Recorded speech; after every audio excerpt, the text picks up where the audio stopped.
There it goes. Okay, folks. Sorry about that earlier. I wasn't ready, and I was talking, and you heard me say a bad word. Because I don't know, the stream was jacked up, man. It was just bouncing around, and we couldn't get it to stay. And what you heard me say, and I'll go ahead and tell you because there's no hiding anything, is which I talked about a couple days ago. And I also talked about it on Truth and Bass's show. If you want the inside scoop on a few things, go watch that show we did with Bass and Truth on last night. I said on last on last night. What's happening though? And I got a little bit of clarification. So apparently, there's a really big Twitter personality. I don't know if I should say his name. I don't, because YouTube's probably he's a truther guy, but apparently he likes my show, and so he posted a link to my YouTube channel, and we got an influx of listeners. Like literally over the course of 2 days, we had like 200 or 300 to show up. Yeah. And we were confused. We didn't know what was going on. And I was frantic because I was like worried. I was like, that doesn't look right.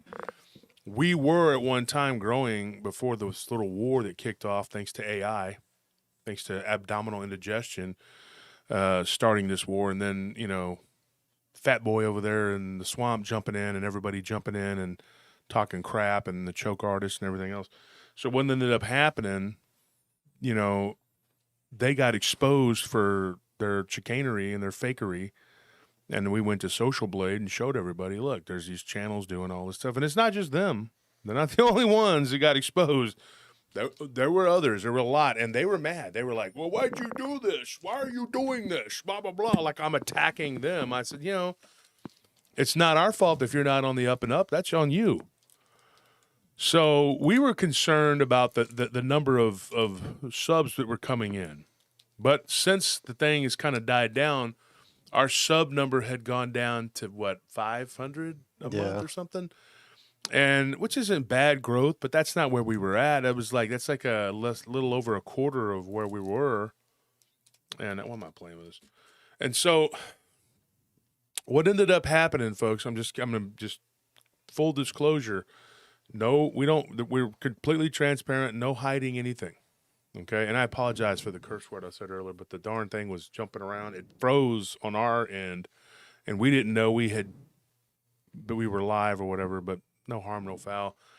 And I literally just got off the phone with Nick Redfern, and I was like hoping that you guys didn't hear me talking, with whatever.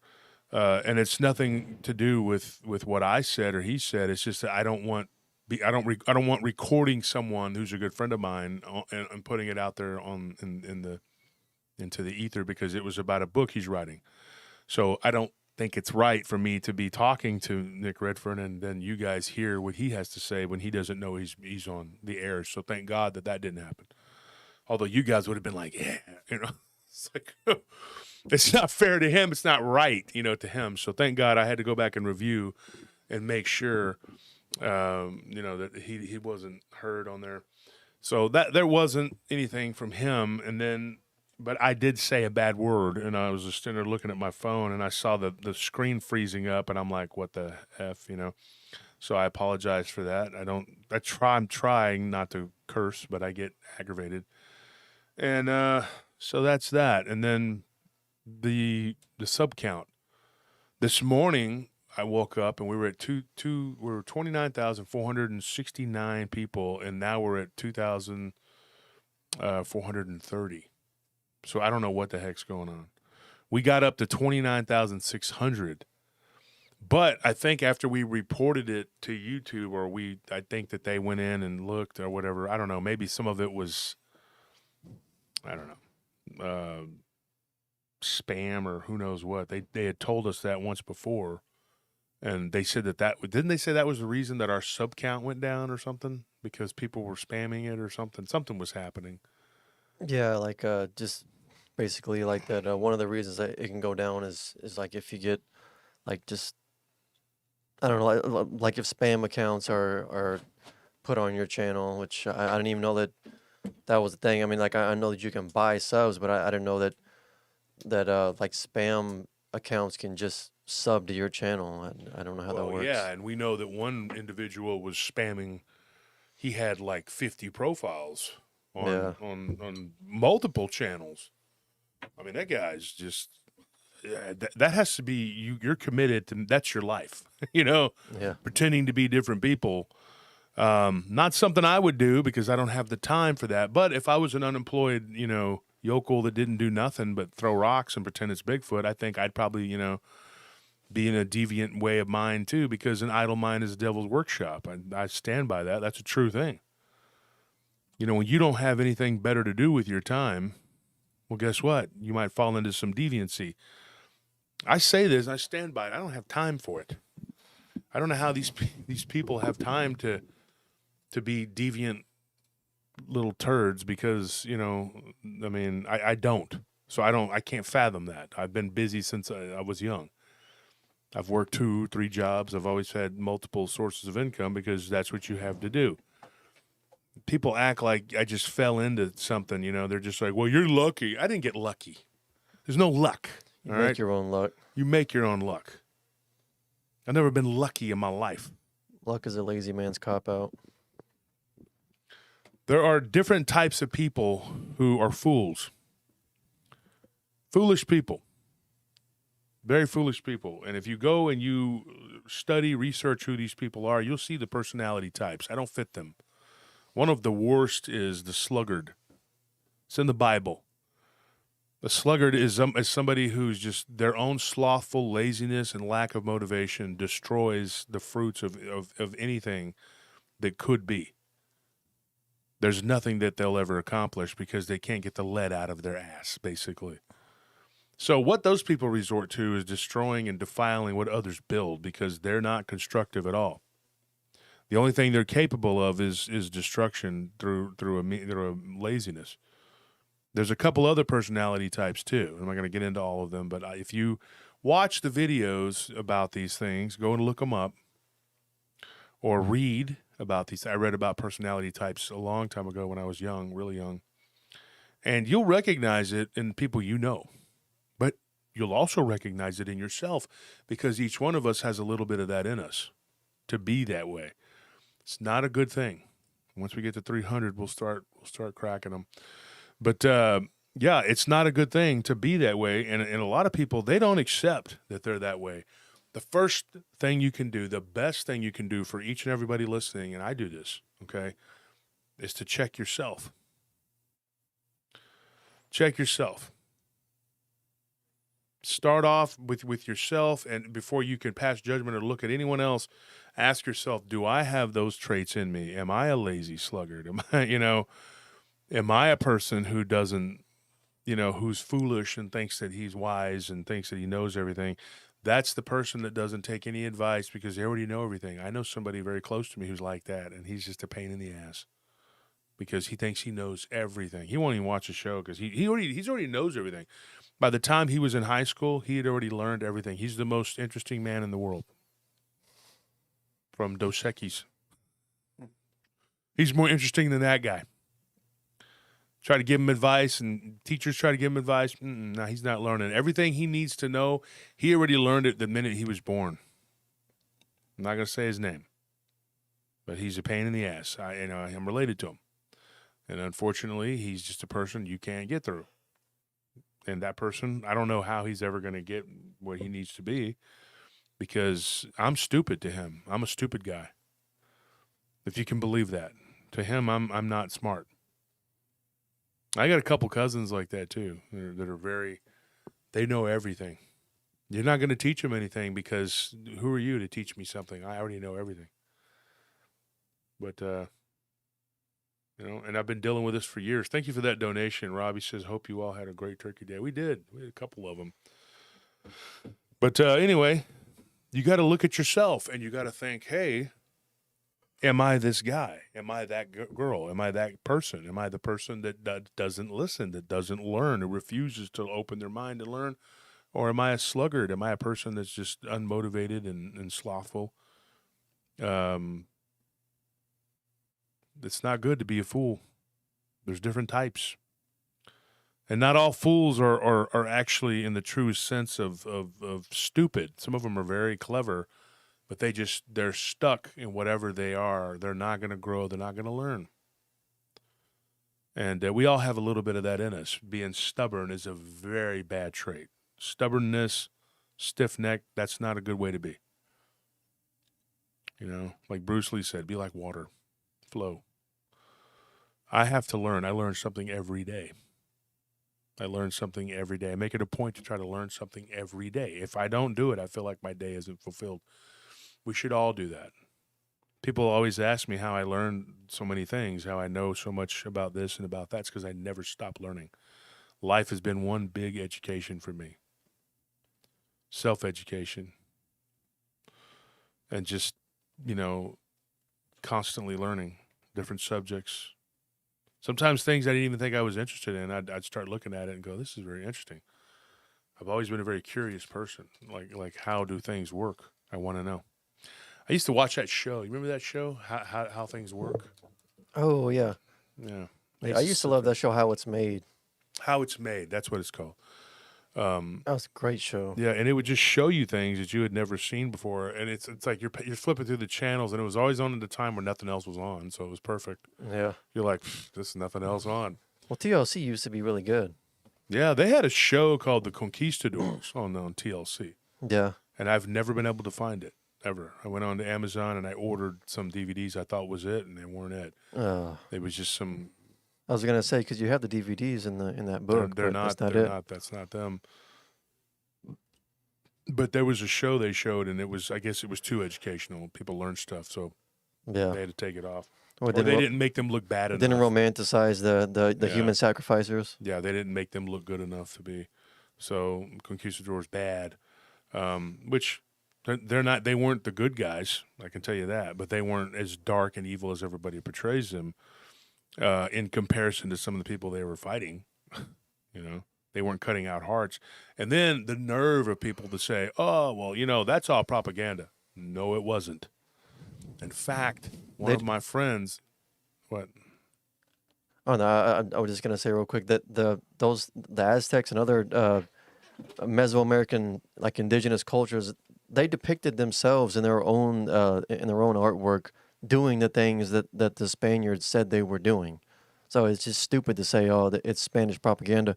The Spanish has happened upon these people, human sacrificing and just basically worshiping death and blood and gore and it's just disgusting.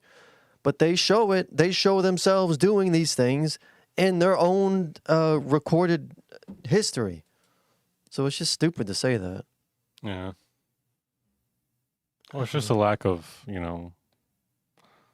knowledge on a subject, and I think people speak about their feelings too much without really looking into anything. And I just get really tired of this, like one-sided. It seems like everything in history that involves like Europeans and some other culture that's not European. Oh, the Europeans are evil bad guys. That's such a lazy way of thinking. Lyrical Jazzy, yes, I did get your email. We'll be mailing off probably on Wednesday. Yep, sorry I didn't mean to interrupt, but I have to answer that question. Yeah, I try not to take sides in history, but if you look at it, it's never the way let's put it to you this way. If it's a mainstream opinion, probably not correct. I'm just going to tell you that right now because it's what's popular.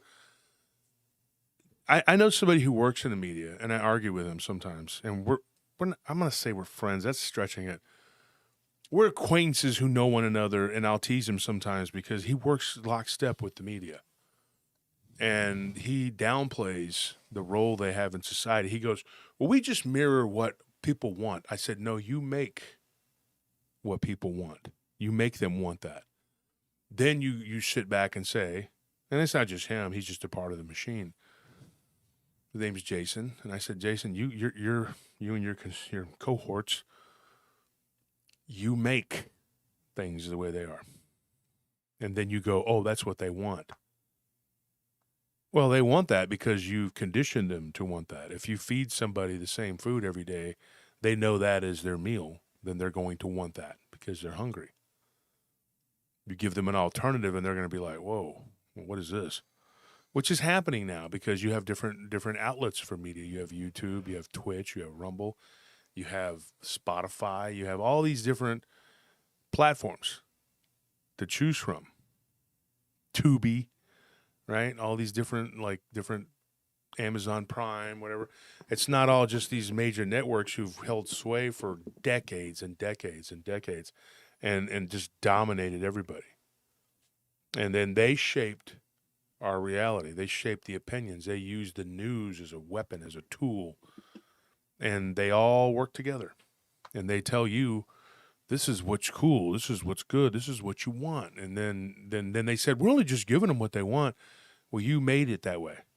That's what they want because you made it that way. And I always tease him. And then he tells me, oh, well, your YouTube is good and all, but you're not going to ever reach, hundreds of thousands of people. And I was like, hey, maybe not. But for the people that I do, the few, the tens of thousands I do, I guess I can't say a few thousand anymore, but I'm going to give them the truth. And they're going to want that because they're going to learn to expect that, to expect quality.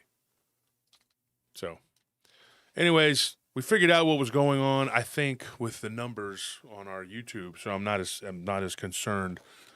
What we did, though, last night, it was a long show, and we talked about a whole lot of stuff. And Anthony, Tony, and myself were on with Bass and Truth and Bass. And then ultimately we ended up having Donnie Cho on, who has a show called Donnie Cho Says Stuff. Says Stuff. He says that's a horrible show. Don't go watch it. That it's disgusting and just vulgar. That's what he said. His words. His words. That's the stuff he said. That's the stuff he said. And then we had, of course, Truth and Bass on there, and we Mike. had Matt Imch, who just had a show. Is dropping his new show coming out. It's a oh my neck episode or two in, called Planet 412. So go check him out, Matt Imch. He's been on the show. He's been on a few shows talking about his encounter. And then we had Christopher Garetano show up. Mm-hmm. And then we were just all on there. And Maddie. And then Maddie, Madeline Chap, she showed on up there, and we all were just on there together. And there were like 9 people, I think, all together. Yeah. And we just talked about everything. Some of it paranormal. We talked about the JFK assassination. We talked about movies, horror movies, and then really cool, Chris Garetano got on there and showed us how they do the Pepper's Ghost. I'm not going to give it away. Just go check it out. And it was just really fun. It was a fun. We had I think only maybe at tops 160 people in the chat. But there was about 115 to 120 that stayed solid through the whole thing. And I think they got a real treat because it was just us having conversations and then asking the audience some questions. And we talked about football. Yeah, somebody just said football, wrestling. We talked about wrestling. Horror movies. Fighting. There was a couple of things. Anthony told a story. I told a story. It was interesting. We had fun. We did, just being very, very open and honest. And it was just a good time. Thank you, Gail, for that donation. Neat little, was that a hippo flipping around a chair? Is that me? Am I the hippo? But, yeah, it was a good time, and I hope you go check it out. What we're going to talk about tonight, though, we've wasted 27 minutes, right? That's what you think? No, I'm going to make sure, okay? We're going to take care of you. I have a lot to talk about. I've gotten some stories in, and I'm just like, and I talked about this on the show last night over there. It was an impromptu truth. Go check it out. It's just impromptu truth on YouTube. When this is over, if you want to go check it out, something to do, or tomorrow, whatever, yeah, check it out. But my email, and Anthony can't believe it, but it's getting filled up again. And trying so hard. I am trying. I really am. And it's a blessing. It's a good problem to have. It's like having a quarterback controversy because you have too many good quarterbacks. That's a good problem to have, right?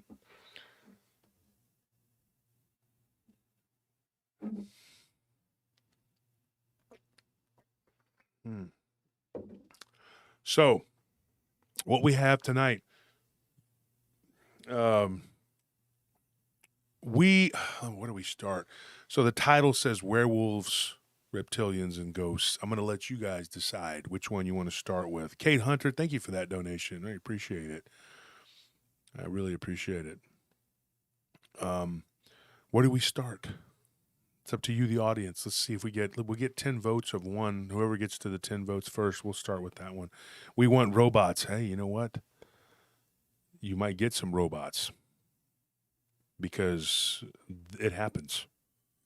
Oh my gosh, the story of the highway patrolman in New Mexico. Oh my goodness gracious, that poor guy. Can you imagine being out in the middle of nowhere and you come up against that, whatever that is? You know, I mean, and that was before dash cams and anyway, it's crazy. Here we got ghosts. That's 2. We got reptilians, and we got werewolf, reptile. That's Ghost winning. Werewolves are coming in there. Reptilians. Looks like we got a lot of reptilians. Then we got more ghosts. Another ghost, the reptilian. Are we keeping track here? Yeah, Ghost is at like 9. It's moving too quick. Oh, ghosts are at 9, and reptilians are probably Around in second. Yeah, it's like 7 or 8. Well, if somebody throws a donation on there, and it could be $1, I don't care, but we'll make that be the deciding factor here. Hi, Josh, Mushu, and Anthony, eating some homemade tortillas. Oh man, my mom made with some. Oh yeah, I could go for some of those. that sounds really good. I don't need to be eating any of that. I've eaten enough carbs for the last couple of days, but I had a hell of a workout last night after the show. And I told Nelly it was powered by the carbs because I didn't get tired. I mean, I was like on 30, I did 34 exercises and I was at like 30. And I was kind of tired, you know, like normal tired, but I just keep going. I go fast. I move through. I don't take a lot of breaks because it's more of my, like my regimen. Shade Vikings, $1. That doesn't tell me anything. Shade, thank you for the $1, but You're supposed to pick the topic. you're supposed to pick the topic, dude. Come on. Somebody do this here. Let's break it here. Adam Paulson, second vote. You voted twice. Let's see here, but yeah, it was awesome. I worked out and I had a good time. I saw something weird at the gym last night. I didn't say anything, but I was talking to a guy, and he may be listening to the show. His name is Christian. I'm going to get him on the show.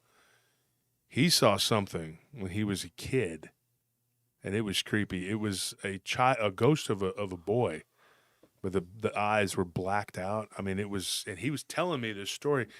Dude, what is going on? We get a lot of stories at that gym, dude. Yeah. Gigi, 1999. Thank you for that donation. We appreciate it. Still, though, nobody's telling us which one. Optimus Prime story. Okay. No, JFA. Come on now. I don't know any Transformers stories. I can't tell you about Optimus Prime, but I do have one. I have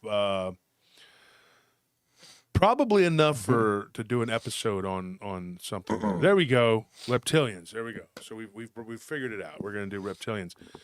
This one's easy because I mean I was prepared for today to do this. I've been waiting, chomping at the bit. We have a guy who gave us and I don't know, weird mix. His mother is Puerto Rican and his dad is Armenian. Okay. I've often wondered how these kind of people meet. Like, I know a person who's Filipino and Korean. I know a person who's Korean and Venezuelan. And it's just, you know, you meet these people. Very interesting. And it's like, how did your parents meet? I've always wondered that. I've just been blown away by that. I used to know a girl, very striking features. Her and her sister would come to our club. And she had very high cheekbones, both of them. They looked completely African American, but their hair was very straight. And I asked them one day, I said, "Are you? What are you exactly?" And the one girl said, "She's like, we're black." I said, "Okay, I get that. Okay, but what?" And she's like, "Well, our mother was Korean and black, and our dad was black and Puerto Rican." So it was like, how did that even happen? Like, how did they meet? Well, her parents were in the military, and that's how they met. And there were two of them, but I only talked to the one, really. I didn't talk to the other one too much. But it was just interesting. I was like, wow.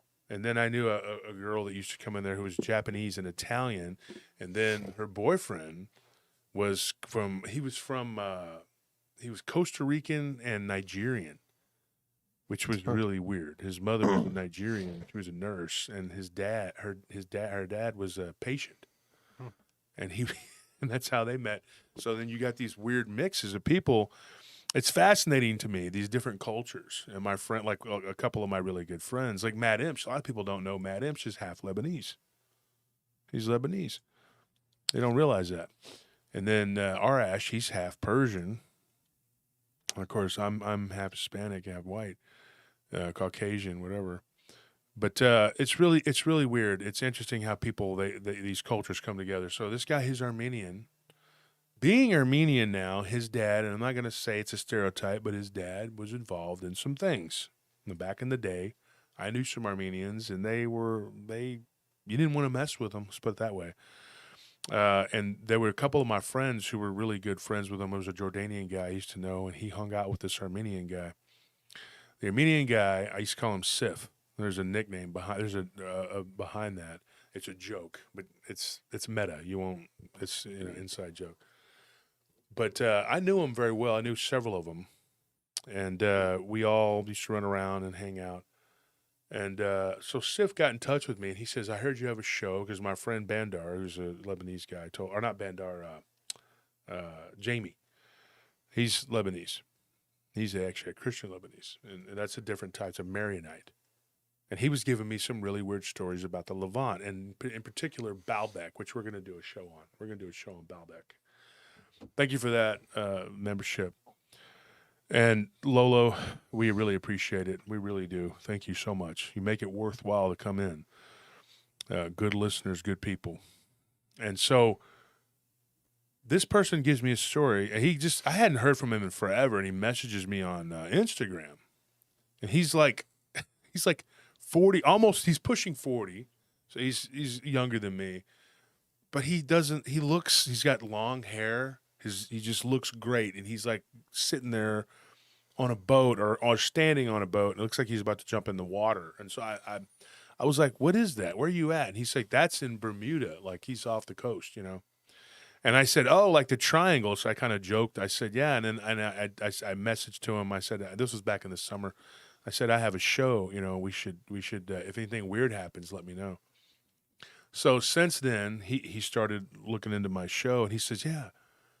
He says, "Yeah, I was given the coordinates to your show before. I checked it out a little bit, but then recently he started watching. He may be in the audience then. I told him we may or may not tell the story, and he says, I got to tell you something. And this is a person I know in my personal life. I don't hang out with him all the time. We're not best friends, but I've known him for years, like over 20 years.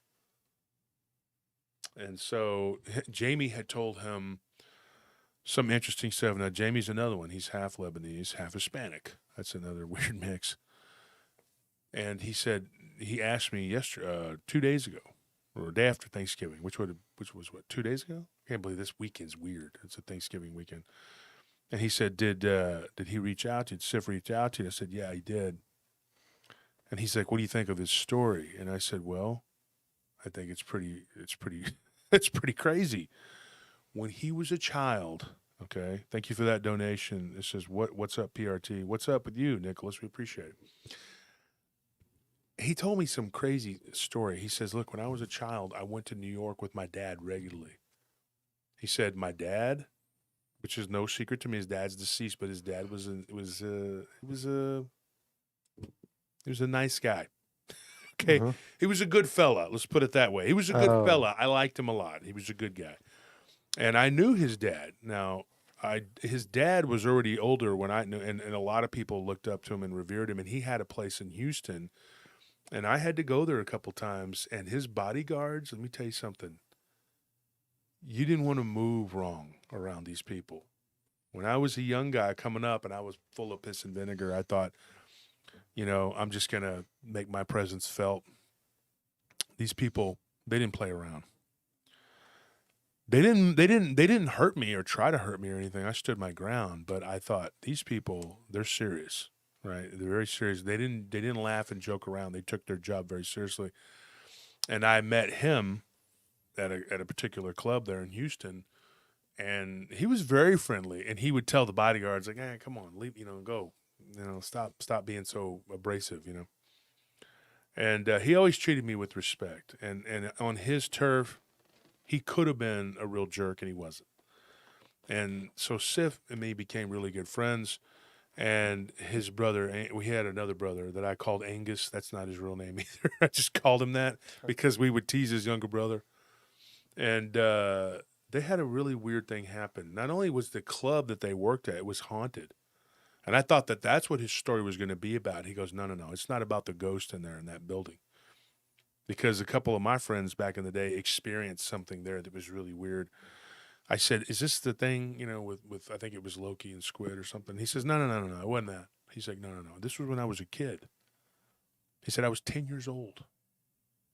And my dad took me on a trip to New York. And he's like, and this makes the hair stand on my neck just talking about it. He's like, I've never told anyone this, Wolf, ever. He's like, I'm going to tell you, and you can tell it on your show. Don't use my name. I said, okay, I'll call you Sif because that's what I call him. And he says, perfect. And he says, what I'm going to tell you is the absolute truth. He said, there was this building that we went to in New York. And he's like, and I always thought the people there looked really weird. And my dad would do business there. And he would pick up stuff. And then we would drive back. We would drive all the way. It was a long drive. He said, and at that time, we lived down in the northern part of Florida. And his dad's best friend was a Jewish guy. He was a diamonds. He was into diamond trade or whatever. And he was, what do you call it? Jewish, the people that... Orthodox Jewish guy, yeah. Yeah. I met one of them that was in that group they were friends with. They had their own clique, and they had each group, they were ethnic groups, and they did things. And he said one time, he goes, we met this guy like in North Carolina or something like that, I think he said. And he couldn't remember exactly if it was South Carolina or North Carolina. He was a kid. The guy the whole way up was telling him, be careful with these people. Be careful with these people. These people are really, really. And his dad's driver was like, don't worry, we've been through this before. And he goes, no, these people are weird. The Hasidic Jewish guy told him, he said, these people are very weird. Very weird. He goes, and the guy was nervous, very nervous, had a briefcase.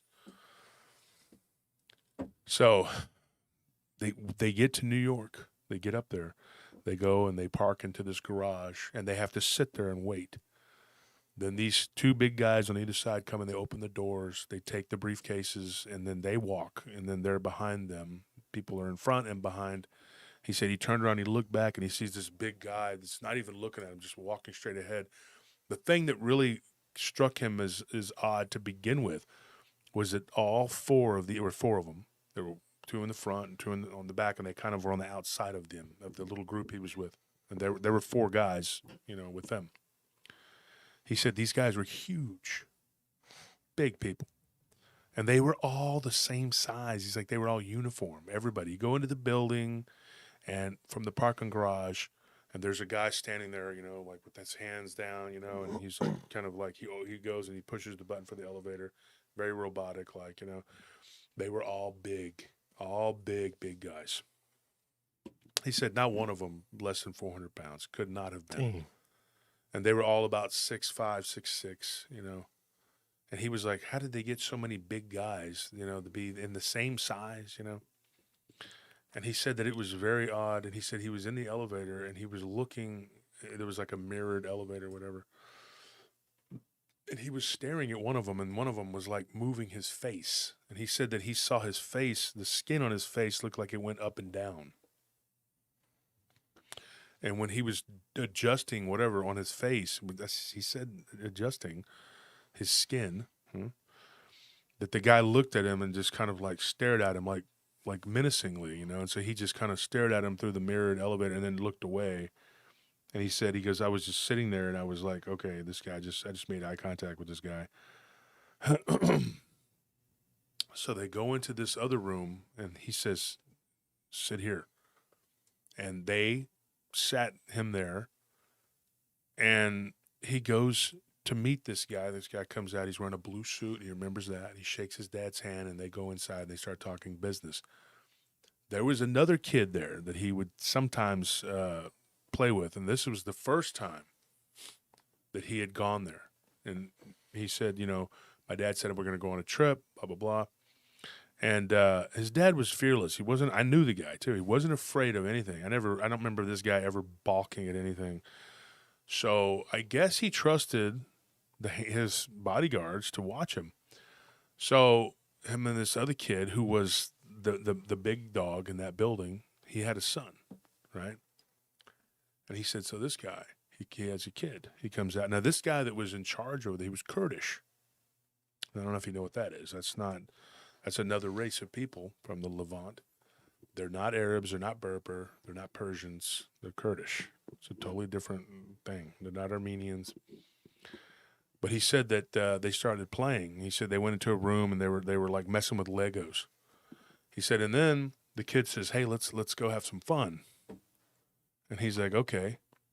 Well, what do you have in mind?" He goes, "Well, we got to get past the bodyguards." He goes, "But I know how to do it." And so they went through a door into another room, and then from that room they went into another room, and it was like there was plastic hanging down, and it was dirty, and it was where they kept a bunch of like furniture, and it was just a. And he said the guards don't know that I know that they don't know that door. I know it's unlocked. I know how to unlock it. So he was like, "Oh, okay." And he goes, "They're going to find. They're going to notice that we're gone eventually. They're not going to just keep talking. They're going to look back every 30 minutes or so and see if we're playing, whatever." And this kid was really smart. He said he was like 12 years old, a couple years older than him. And he said that there was another kid that was in there playing with him too. It was a little girl, but she was playing with some dolls and she was off in the corner, whatever. And he said that was his cousin that they had adopted. And that he goes, "My parents told me to call her my sister, but she's not my sister. She's my cousin. I don't call her my sister, whatever." So, she was there. He thought she was weird looking too, like odd. She looked odd. He couldn't put his finger on it. He says, we start playing, and we take this chair and we start, as children will do, ridiculous things. He's like, we're like on the 28th floor of this building or something, He's like, and we're shoving the chair each other into the plexiglass. Like if you hit it and that glass were to open up, you're just going to plunge to your death. Yeah. But these two kids were bouncing off of it, so they thought it was fun. He said after doing that for a little bit, he goes, maybe we shouldn't be in there making all this noise. He goes, let's go to the roof. And so he says, oh, are you sure? And he's like, yeah, let's go to the roof. So him and this kid go. And they go up the stairwells. He said, dude, it seemed like it took forever. We were going up forever. He goes, but it was probably, 15 floors or something, He's like, we get to the top. He's like, and we're walking around the roof, and this huge roof. And there was this railing all around it, And he said, we were on one side and we were looking down. He goes, and the cars looked like ants. Because they were so small. Dang, they were that high up. He said, dude, we were way up there. He goes, and the wind felt like it was just going to blow you off. He goes, I've never really been afraid of heights. He's like, and this kid wasn't either. But this kid was really, really odd in a way that was not normal, So the kid gets up onto the railing and then literally hangs himself off of the railing, hanging by his arms. And he's like, come on, try it. And he's like, and then the kid just pulls himself up and jumps back over and he was just like in shock. And he goes, I can't do that. I don't have that ability. I can't do what you're doing. And he was like, it's easy. Just let me show you. And he goes, no. I'm good. I'm not like you, And the kid said, yeah, you're probably right. And then he's like, we're different. And he's like, didn't really know what that meant. Did he mean that him and his people were different? Or did he mean, this is him looking back on it. And he goes, I didn't know what he meant. I don't know if he meant like they were different or if you and I were different, Mm-hmm. And so before he could ask him what he meant by that, they hear this like kind of scuffle or something going on. And the kid he was with told him, he can't remember the kid's name. You know, it started with like an A or something. And the kid was like, oh, hold on. He's like, I think my dad's guys are doing something. This is where it gets really messed up. So they start sneaking around, and there's like this, you know, when you come up, there's like a penthouse type thing where they walked out of. And so they were walking around the other side of it.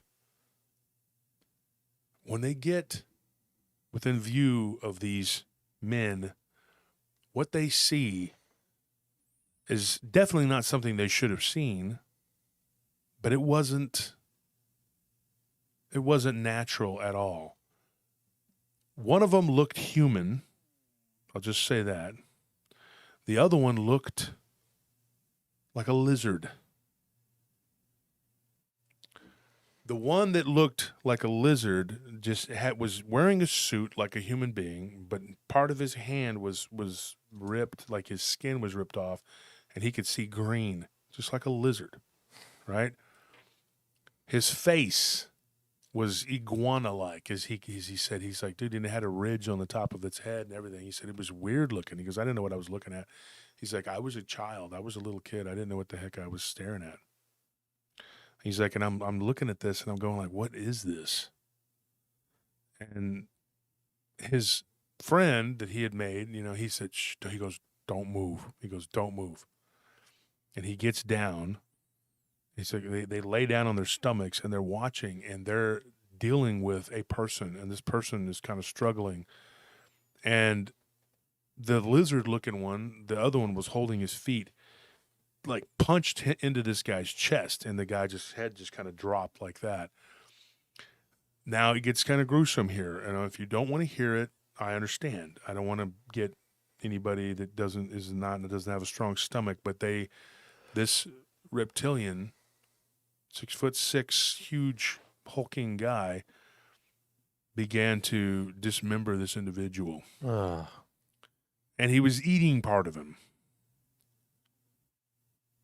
So it got really bad. And he goes, dude, it was the most terrifying thing I had ever seen in my entire life. And then he asked me a question.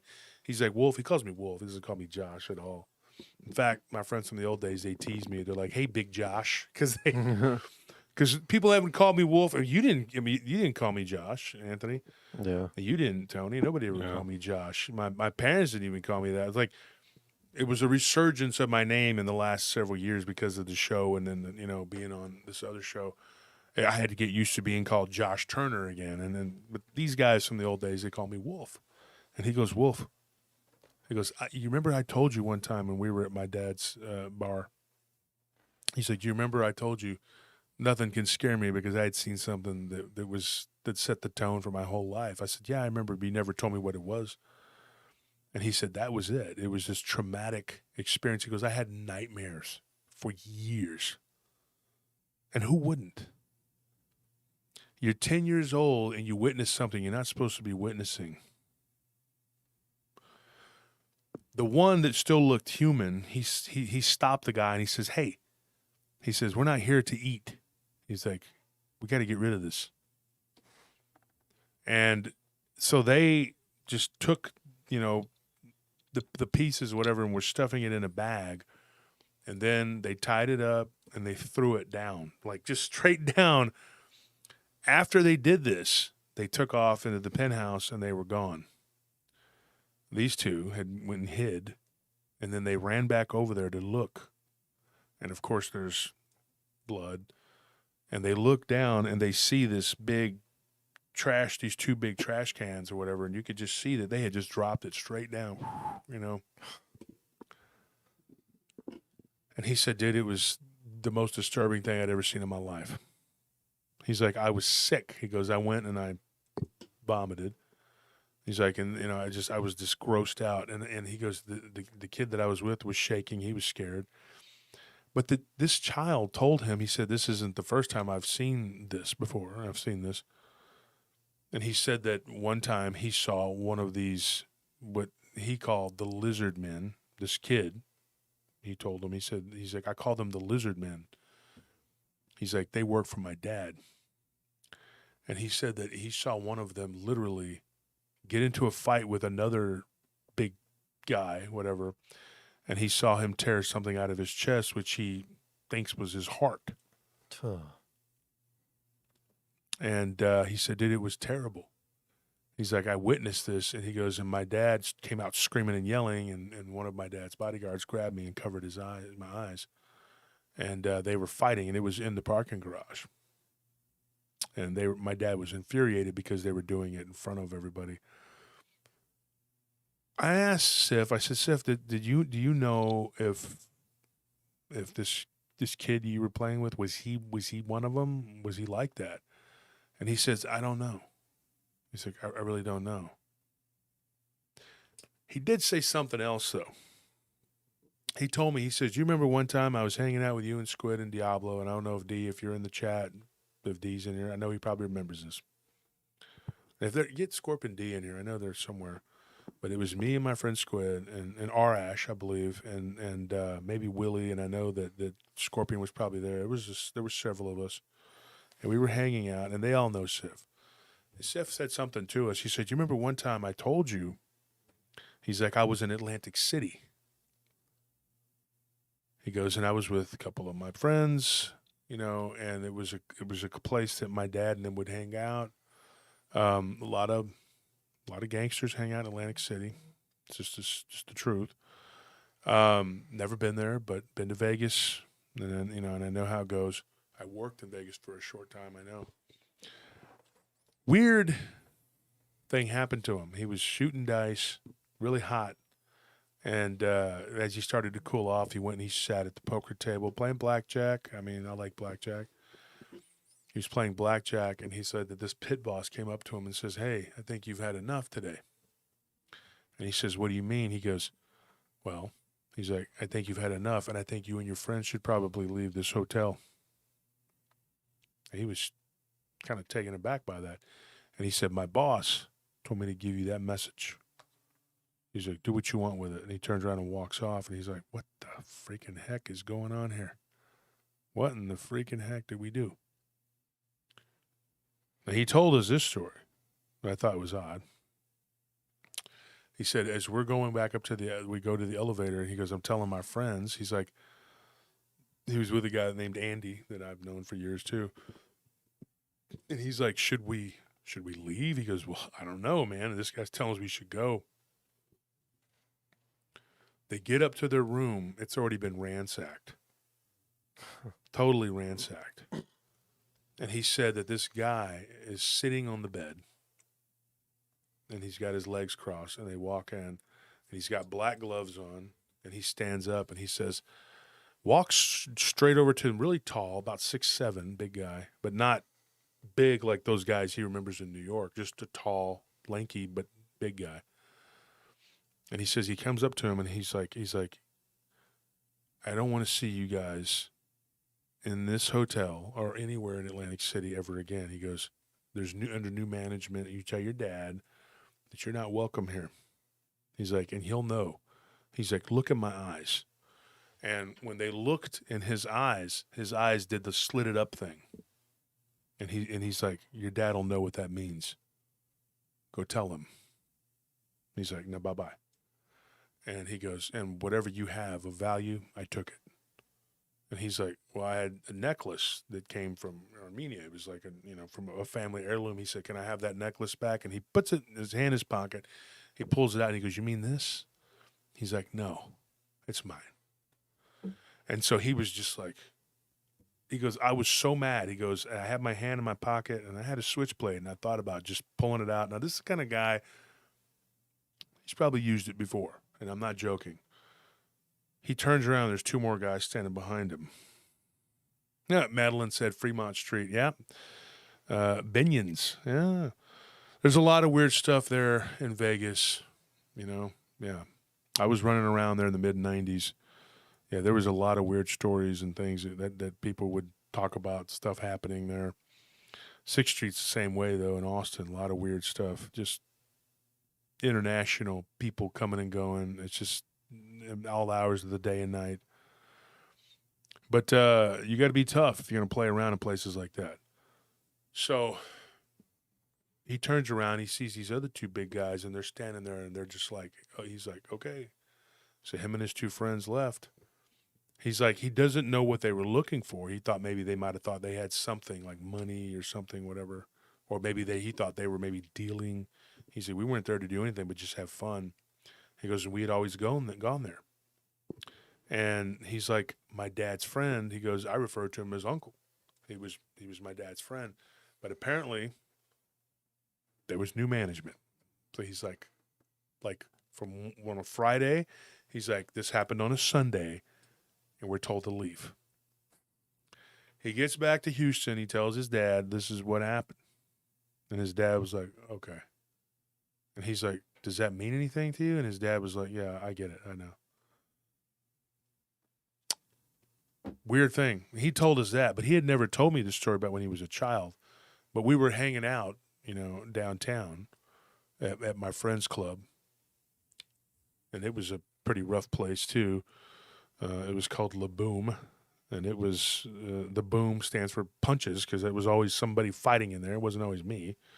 But, you're sitting there at a table and somebody runs into your table while you're trying to have a drink because they're trying to kill each other. It's not the kind of place you want to hang out. So, what happened?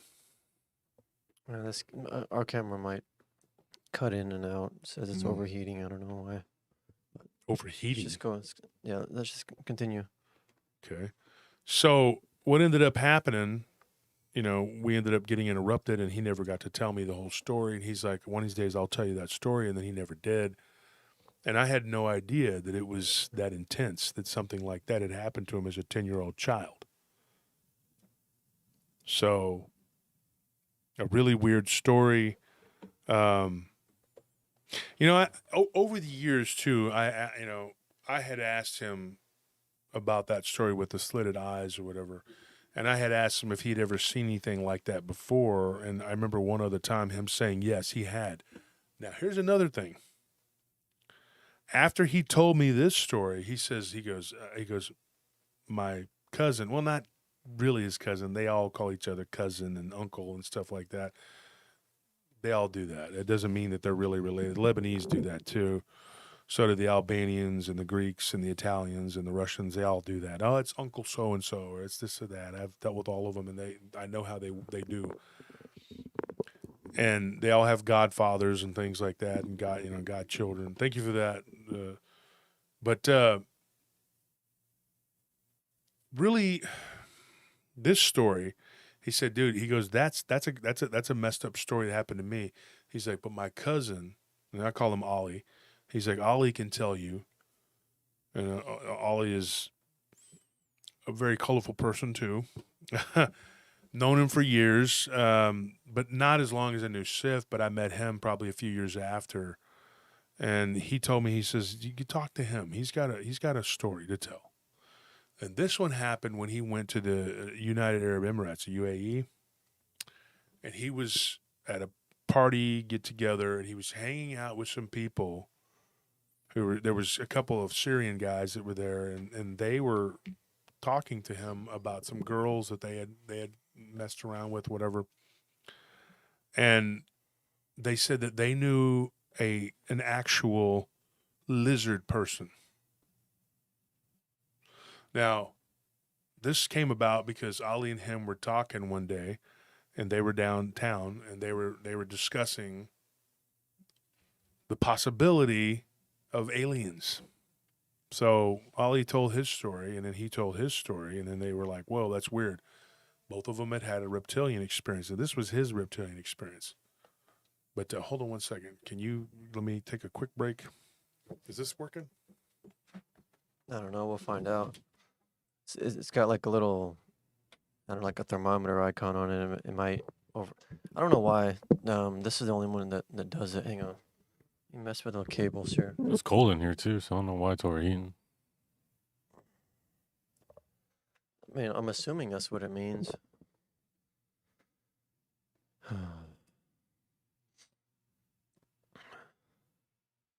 So what do y'all think of that story so far? Pretty scary, huh? I don't know. I mean, I I don't think know what you would do in that situation. I think the guy was just making too big a deal out of it. I mean, look, Lizards got to eat too. All right. I mean, like, what do you think they're gonna? What do you think they're gonna eat? All right.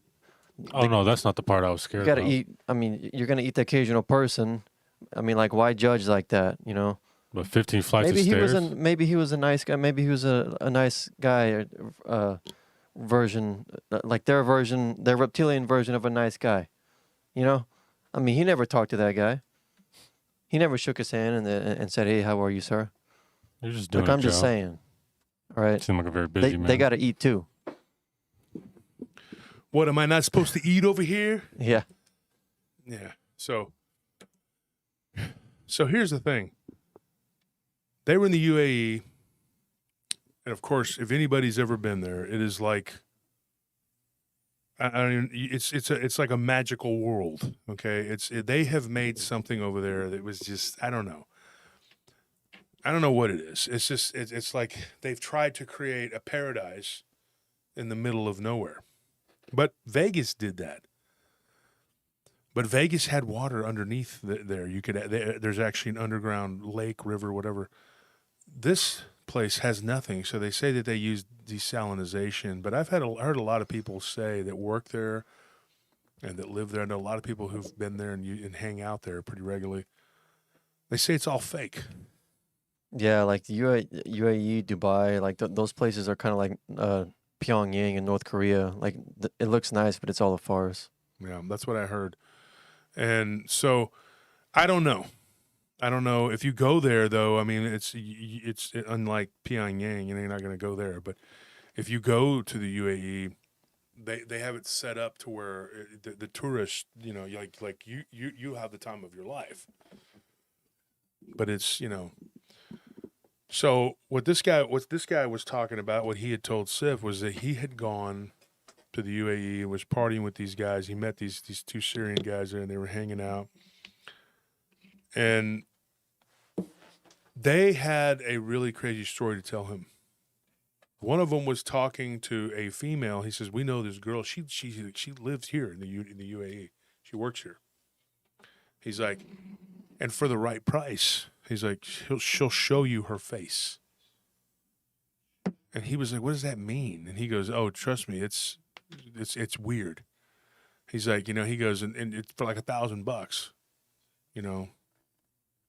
So they call this girl, and she shows up at the hotel, right?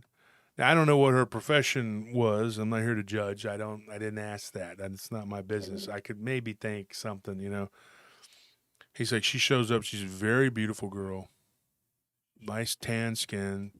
He asked her where she was from, and she's like, "I'm from nowhere. I'm from everywhere. Just don't worry about it." Just kind of didn't, answer the question. He didn't know whether she was Arab or Hispanic. He couldn't tell. He knew she was exotic looking. Maybe she might have been a little bit East Asian, but he couldn't tell. Just kind of like, she didn't really have a race or anything like that. Can you close that door? It's cold in here, man. It is freezing in here. It's really freezing in there.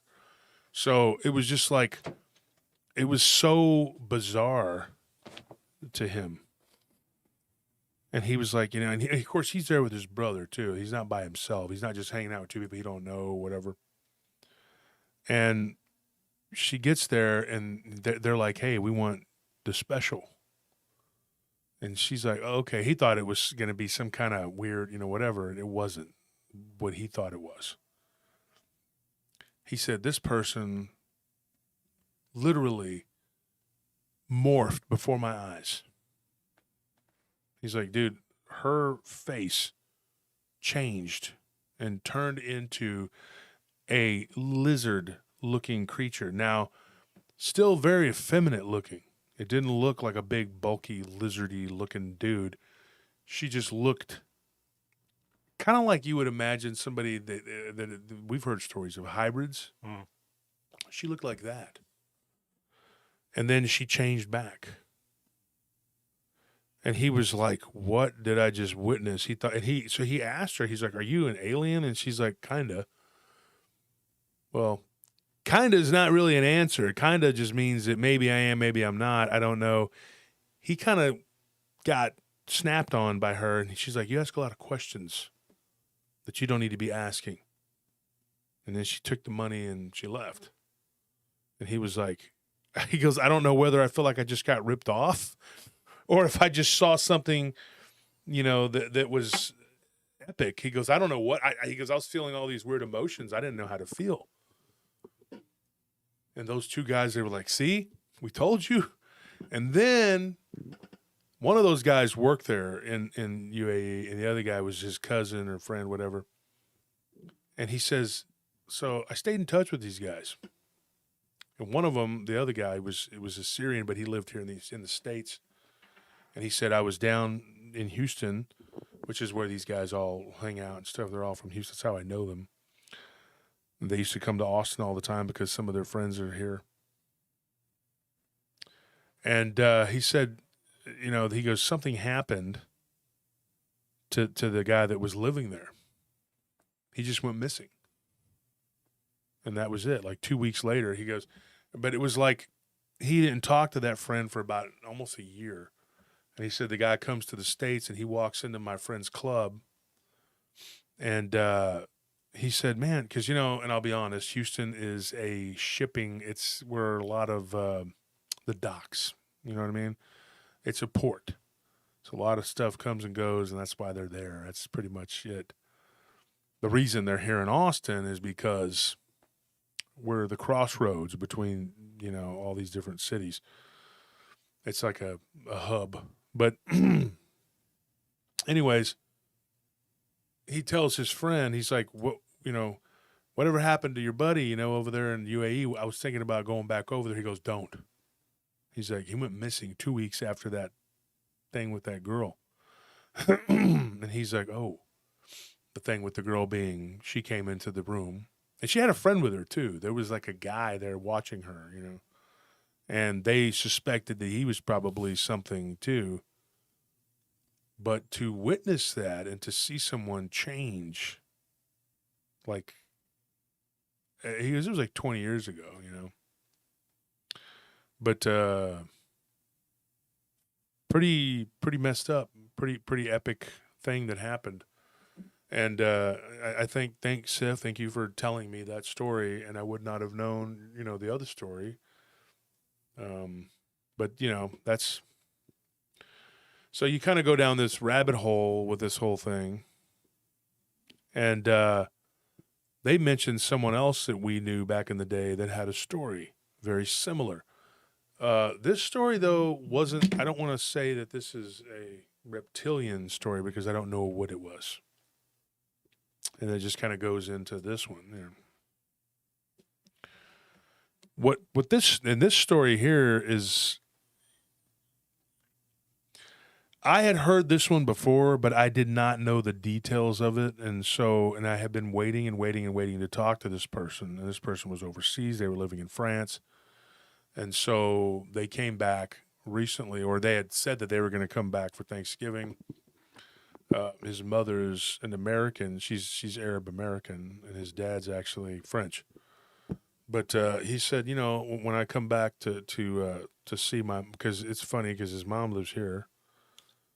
But he said, thank you to Shadows for that donation. Appreciate everybody who's donated and helped the show greatly.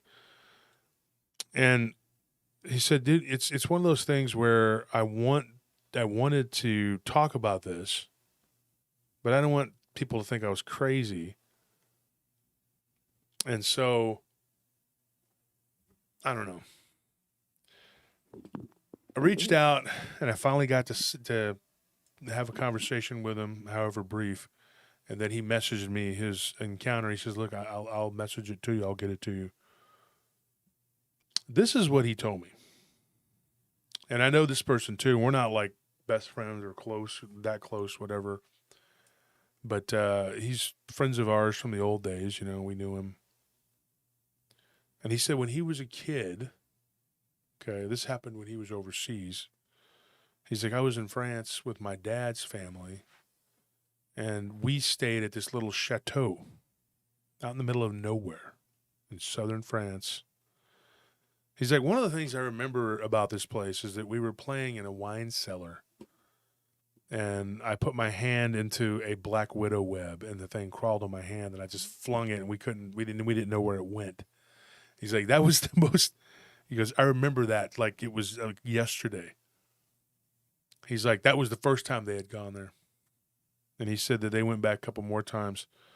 His dad was really good friends with this couple, and they would let them use it, whatever. And he said that one day there was like a little building, and then there was a bigger building, and then a couple smaller ones. And the first 2 times they had gone there, it was like, a little vacation spot. There was a lake. They could go fishing. It was nice. But he said that there were these 2 outbuildings, and he said that one time we went there, and I guess it was kind of busy. It would have been near my birthday because it was French Independence or whatever, and they went on a little vacation, whatever. And he said that when we were there were people in those other buildings. And he said, my dad told me, he's like, oh yeah, he goes, don't play out here running around like you usually do, because this time of year there's actually going to be there's going to be people out here. They had what looked like a hall that had like tables and chairs, and it was like a kitchen and stuff. He said that in defiance of his dad's words, like people do, they don't listen to their dads. He said, I went out and started playing. I met this boy and girl, and we all started playing and running around. And we decided to go into that hall and play. Because one of the kids said, hey, you want to see something weird? And they're like, okay. So the boy opens the door, and they go in there. And he said, we walk over to these big, like, serving dishes, trays, whatever. And there was a couple of them, like they look like crock pots, but they're like the big rectangular ones, right? He says, we go over there. He said, and this kid, this other French kid that was there, he opens the pot, and he goes, look in there. He's like, and to this day, he goes, I could not believe what I was looking at. I thought I was looking at something. I couldn't fathom what it was. And so I look into the pot. He goes, and all I see is this like long, what looks like piece of meat. He goes, and it smelled good, and it was like this gravy and stuff on it. And he goes, the kid goes, it looks good, doesn't it? He goes, yeah. And he closes the pot, and he goes, look at this. They go to the back where the kitchen was. There were like doors there, right? He's like, the guys are all in the other room or whatever. They're in the back. He's like, they're on a smoke break. The kid tells him that. He's like, we got a few minutes. And if they come back, they'll kill us. And he's like, why? We're just kids. He's like, I just thought this is stupid. Why would they kill us? Why are they going to hurt us? He goes into the back. He goes, look into that big bag right there. There's like a big bag hanging, from these 2 metal deals. He's like, he looks in there, and there's a human foot. And what looks like a hand. And he's like, the kid thought it was kind of funny. He's like, yeah, I've been coming here for years. He's like, the kid was probably like a year younger or older than him. He couldn't remember. He says, that's what they do. And he's like, what do you mean that's what they do? Like, what are you talking about? He goes, what is that? He goes, that's a leg. The kid says that, like point blank. It's long pig. He's like, these people, he goes, that's what they do. He goes, if they don't like you, they do that. So he runs out of there with the little girl. They're screaming and crying and she's crying and freaking out. He runs out behind him, and he catches up to him, and he grabs them both. He says, you can't tell anybody. Don't tell anybody, because if you do, we're all in trouble. Well, of course, he goes back to his little chateau where he's staying with his dad. He runs in there, and he tells his dad everything. His stepmom's there, and his stepmom's like, oh, you have such an imagination, whatever. She's like, and what are you doing in that kitchen anyway? That's not ours. You're not supposed to be over there, whatever. And he was like, we're not going to eat that, are we? And she's like, no, that's for some people. Later that evening, a bunch of cars came, and he watches people filing into this dinner hall. He said, I noticed that when they were going into this hall, that they were really big and they were all wearing masks. They were really like large people, like real masks, like masquerade masks. Yeah. And he says, so I go over to the windows, and I'm trying to look in. I'm with the kid again. We're hanging out. He's like, and it's dark at this point. He goes, my mom and my dad were hanging out in one of the other chateaus with another couple, and they were playing games and drinking wine, whatever. And he's like, and I was told to stay in the room or to stay in there, and we had video games, whatever. Of course, I disobeyed once again, and I left. So he's looking through the window, and there's only one window, and he says, and you could just see like the curtain wasn't closed correctly. He goes, and I'm looking in, and I see these people eating. Yeah, Dick Richards, yeah exactly. He's like, and when their masks were off, I could see into this hall. He said these people had horns. He's like, and they had these weird like noses. They look like goblins. He's like, I couldn't tell you what they were. So I don't, it wasn't the reptilian type whatever, but they were some sort of something. They weren't humans, I could tell you that.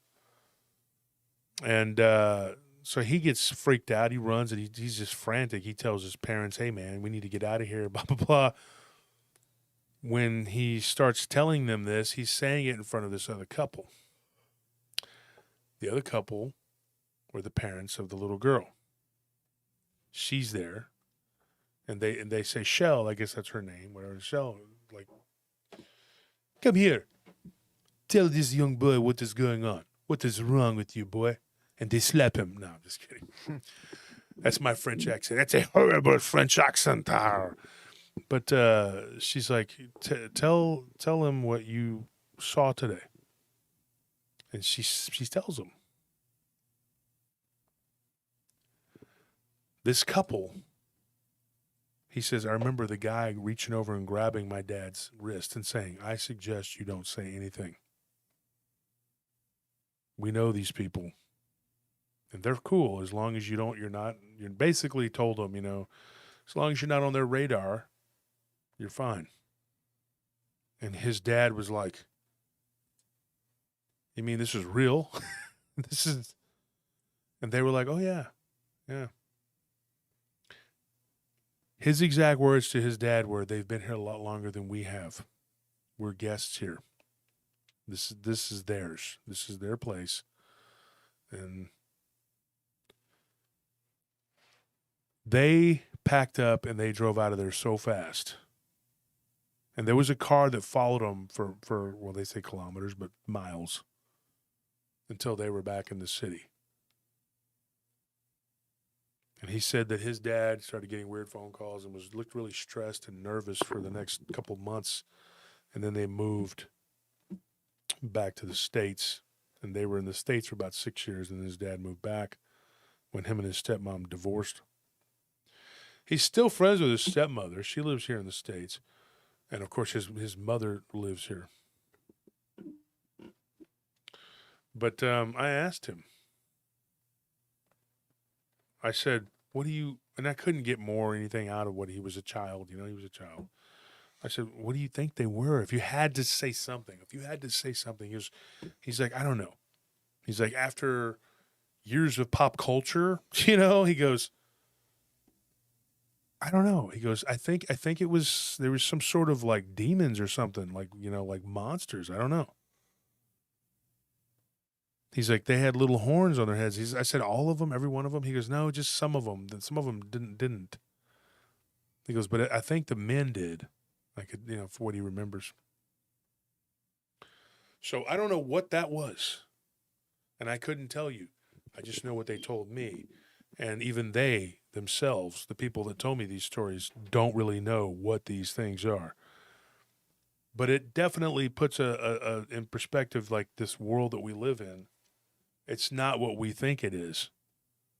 The world that we live in is not this cut and dry, just goofy whatever. I don't know. Your thoughts? I mean, it doesn't surprise me. But okay, so he said that these people that they had like horns, right? Mm-hmm. Not big horns. He said they were like little small horns. So like, but did they take their masks off at any point Yeah, to that's how he show? saw them. He saw their faces. He Oh, said they had weird looking noses, uh-huh. and I said that already. Oh, I They thought he had just teeth. saw that Like, through, like, because I masquerade mask. I'm thinking just covers the eyes and that's no, it. they took the masks off. Okay. I thought I said that, but I don't know.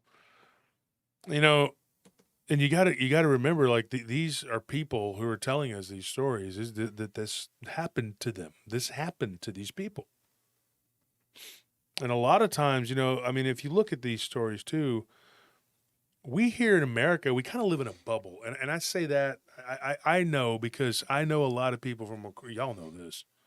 I know people from all over the world, and y'all've met a bunch of them. Yeah. They're from all over.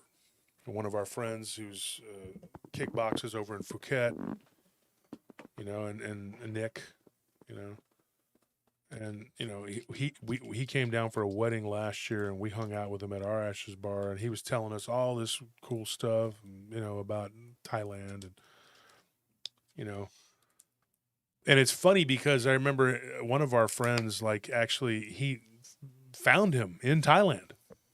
You remember? Yeah. Yeah, he just like knocked on his door and he opens the door and we had one of our mutual friends was there. The world's not as big as it used to be. And you can be in one city, and then the next day you're in another. That's how COVID spread so fast. That's how the flu and everything else just spreads like wildfire because, everybody's just connected. And but still with the advent of the internet and everything else we have, we still have like weird stories and stuff that people don't even think about having him. It's like because that's in a whole nother world away. That's in another country. Yeah, but you should still know. I mean, it's like it's not another planet. Yeah. It's just another country.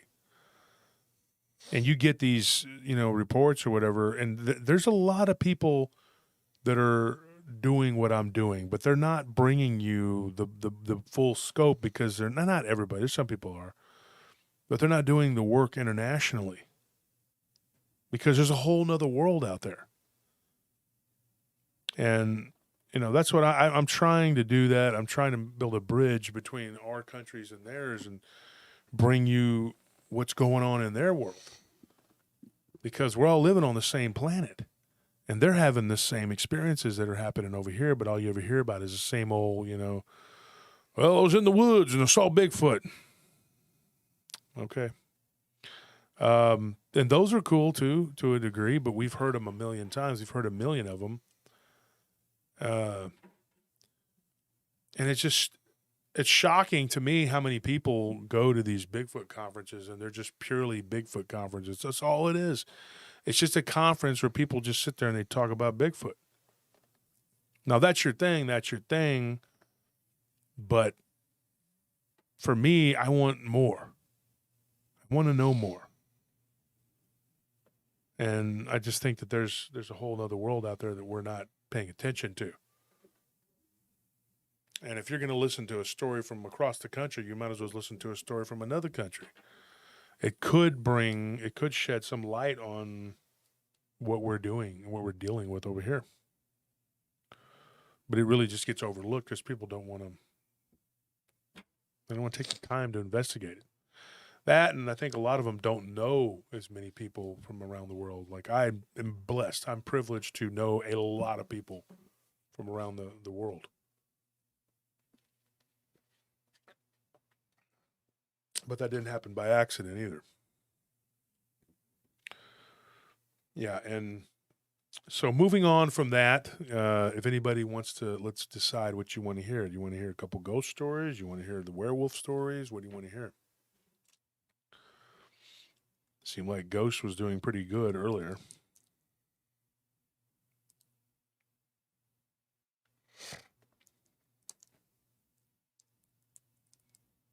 What's up, Donnie? We saw Donnie last night, and he was on the show with us. Werewolf, vampires. Vampires is not an option, David. Werewolf, please. Ghost, be great. Werewolf time, ghost, werewolf, robot. Ghost, werewolf, ghost. Now it's all a bunch of ghosts. What do we think? Let's go with Ghost. You want some ghosts? By a round of donations, let's decide. Let's Merfolk. Well, I think I had a couple more that came in, but I'm saving those. And let's hope we don't delete them all when I have to change it over. Man, Josh, you have horrified me so far. Sammy, yeah, it was pretty horrifying to me. I've been chomping at the bit for this episode, right, guys? Mm-hmm. I've been wanting to do that because we decided last week that we were going to do this one on Sunday, so we were like, okay, we got to get that one in there. Werewolves is in the title. So is Ghosts. Was that Joanne that said that? Hey, Joanne, how you doing? Was Mind Speaking, Texas made. Mind Speaking is not an option. I don't know where this Mind Speaking is coming from. Werewolf, there it is. Nicholas, okay. So here we go. I have a couple. Hold on 1 second.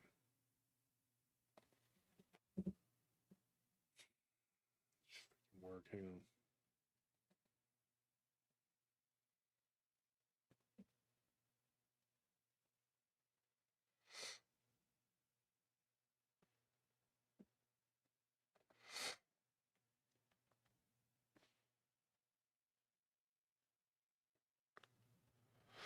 Okay, so here's what we just.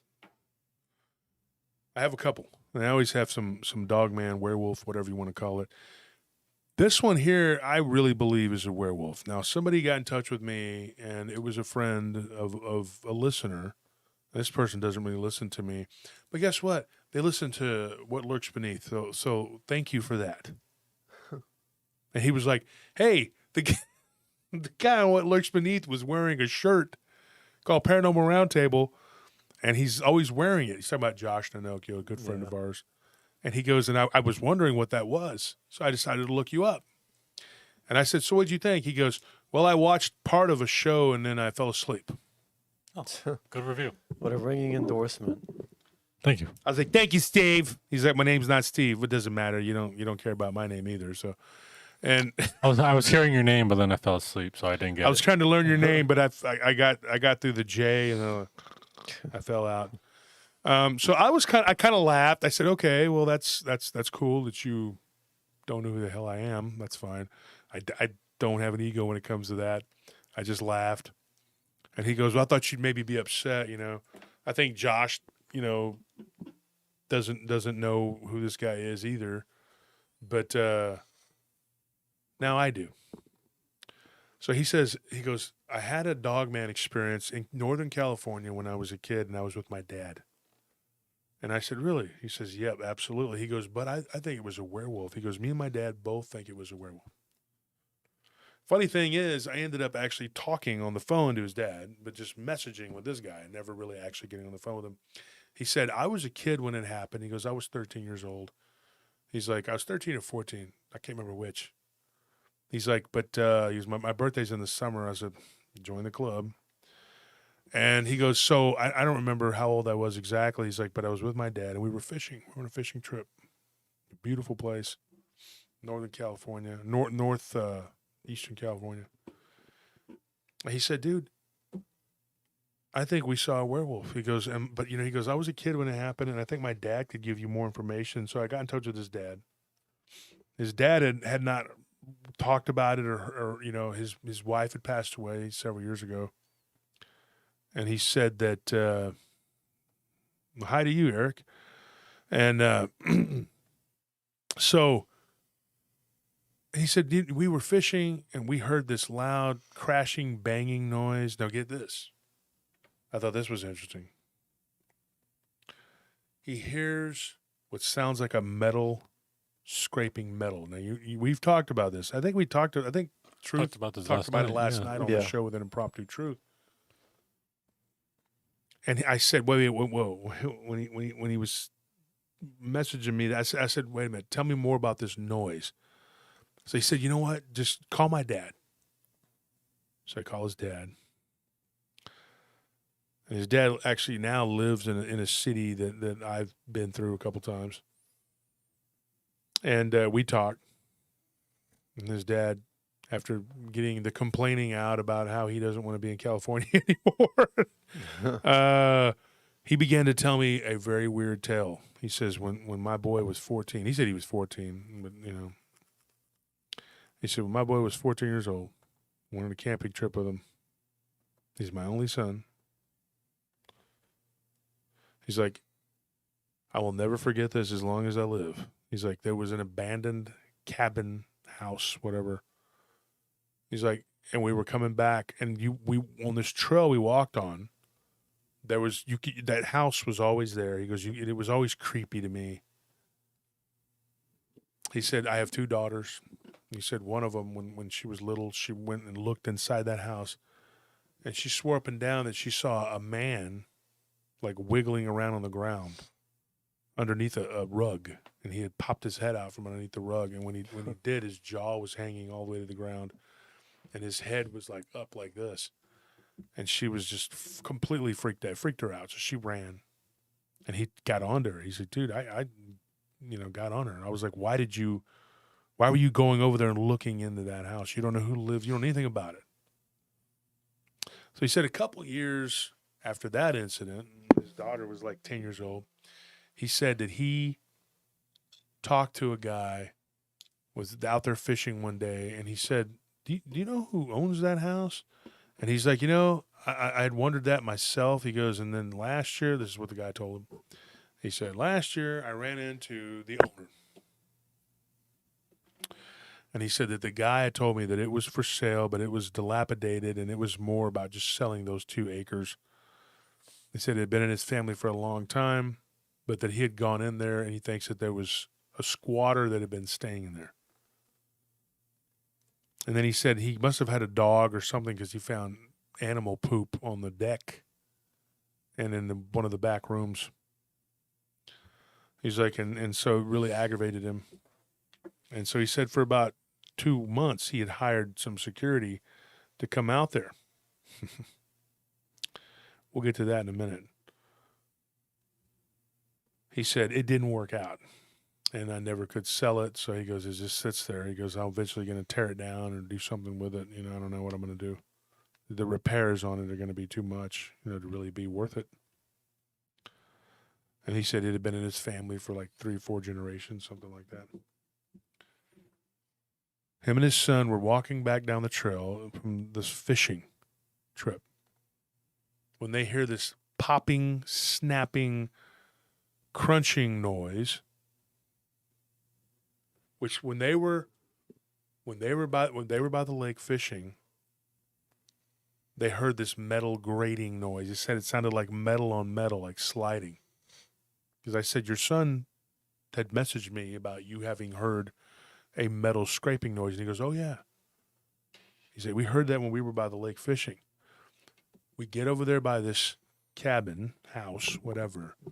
He's like, and we hear this crunching, snapping, popping noise. It was so loud. And then we heard, and that's the best. I can't imitate exactly how he did it.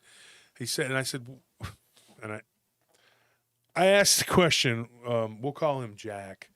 I said, Jack, what happened? Our camera has to take a break. Wow. I mean, yours is fine, but for some reason ours is overheating, so just give it. Super expensive equipment that just doesn't want to work right. Well, Yep. they're recording a couple hot things, so I guess it was too much for it. What were the hot things? I guess me and Anthony. Are you calling me hot, dude? That's weird. That's so weird. I can objectively look I think at he was another giving guy. you a compliment, but it just comes out really weird. And I knew he would Yeah. say something weird if I said that. You just got to give Tony enough rope to hang himself, and he does every time. Joke's on you. I don't mind. Oh my gosh. You should have referred to yourself and then insulted me. That would be the normal thing to do. Yeah, but I felt like you really needed it today.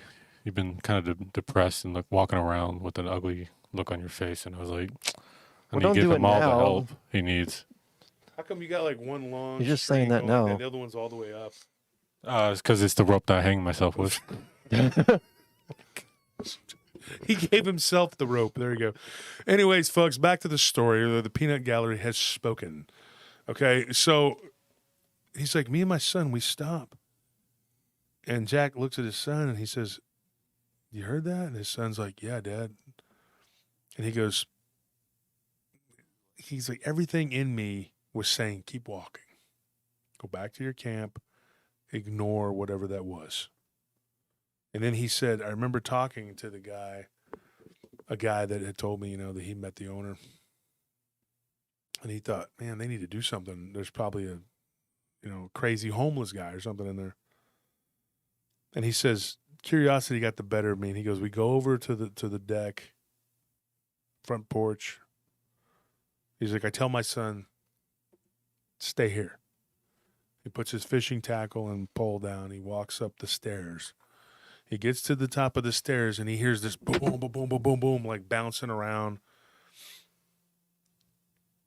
He's reminded of what his daughter had seen a few years before, and he was like apprehensive. He was like, maybe I should turn around. Maybe this isn't a good idea. You know how curiosity is. And he's like, I couldn't help it. I walk over to the window and I look in. And he goes, there's this like bar right there, and there's a kitchen, you know. He goes, and I see this thing that's kind of bopping up and down behind the bar.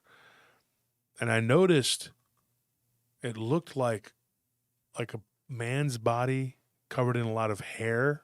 He didn't say fur, he said hair.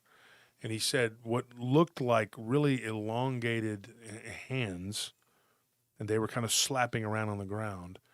He goes, but the most shocking thing was the head. The head looked like a dog, like a stretched out human dog-like head.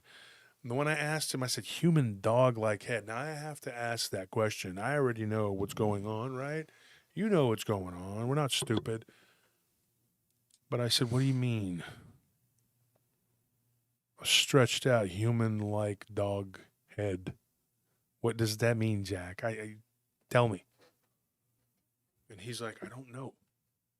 He's like, but if I was a betting man, he goes, which I'm not. He's like, I would say I saw a werewolf. And I when I was talking to him, I was like, wow. I said, okay.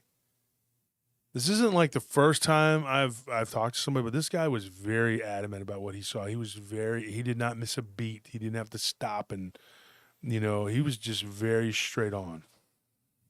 And he said, I am going to repeat it to you one more time. He goes, I saw a werewolf. And I was just quiet for a minute. I was quiet. Because I had actually got up to make a sandwich, and I was ignoring this guy. I didn't care what he had to say. I was like, oh, yeah, werewolf, yeah, whatever. And I was putting mayonnaise and mustard. I'm joking, folks. I'm joking. I'm I not could go that for guy. a sandwich right now. I'm hungry. I'm She not sounds that good. guy. Okay? You'll eat leftovers, and you'll like it. Okay? I We would will. like Enough it. said. Yeah, But we're not doing it 100%. now. Okay? We're working on the story here. Be quiet. You're disrespecting people. Damn kids. Clothes. Food. What's next? I thought you were getting back to the story. No telling what they're going to ask for. Purple drink. This thing's buffering. That's fine. So he said, look, he goes, I know what I saw. He's like, this thing, whatever it was, he goes, was changing. It was doing something. I don't know what it was doing.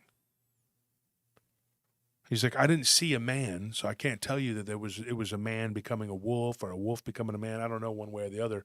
He's like, but I got the hell out of there. He goes, I turn around and I bump right into my son who's sitting there, you know, like wide-eyed, mouth wide open, looking, going like, and then he's like, oh, geez, Dad. And he's just like, he grabs his son and he's like, we got to get out of here. They run down, they grab his son tried to grab his fishing pole. He just kicked the tackle box, didn't care. It's not over. They get back to their camp and he's just like, we got to get out of here. We got to go. This is, whatever that is, it's not that far from us. We got to get out of here. He's like, and here's the weirdest part. He goes, weirder even than seeing this thing. He said, the next thing you know, I'm waking up. My son's waking up, and we're in the truck, and I wake up, and it's nighttime. He said, this was like 4 p.m. So they had missing time. Late summer. He goes, we were asleep in our truck. My truck, he goes, it had a camper on it, whatever. And he goes, I wake up, he goes, and I see my son there, and I'm looking around, and I push my son, and he wakes up, and he's like, we got to get out of here. And they look, and their camp is still set up, whatever. They hadn't moved anything. He's like, his son's like, should we grab the stuff? And he's like, he sits there, and he's like, I'm thinking about it. He's like, I'm like, nope. And he goes, I just go to put the thing in reverse. He goes, and right then, scared the crap out of me. He goes, I hear it. He turns and he looks, and he's like, there's a guy standing right there, right next to my truck. And he's like, got a little fishing cap on, and he's all friendly, and he's like, hey. And he's like, my instinct, was just to leave. He's like, but he looked friendly and whatever, and he lifted up a tackle box, and he goes, so I was rolling my window down, and he goes, did you leave this? And he looks, and he sees the tackle box and a fishing pole, and he goes, yeah, those are ours. And he goes, okay. He goes, well, when I came out of the cabin, I stumbled over him. And he looks, and he says, I see this really tall, gray-haired, older-looking gentleman. He's like, he had gray hair, and he was just, he looked like he was probably in his late 60s or something. And he's like, and the guy was really friendly and smiling all big. And then he goes, and then all of a sudden he's like, and I don't know if I can reenact what I heard, but I can try. But the smile's on his face, and he just kind of like, he said, everything about the guy's face just turned into a really dour look. And he says, maybe you should stop leaving your things laying around the woods. Maybe you should mind your own business. How about that? And so then he grabs the tackle box, and he's like, in fact, he's like, maybe you and your son shouldn't come back up here ever again. He goes, because you never know what you're going to run into in these woods.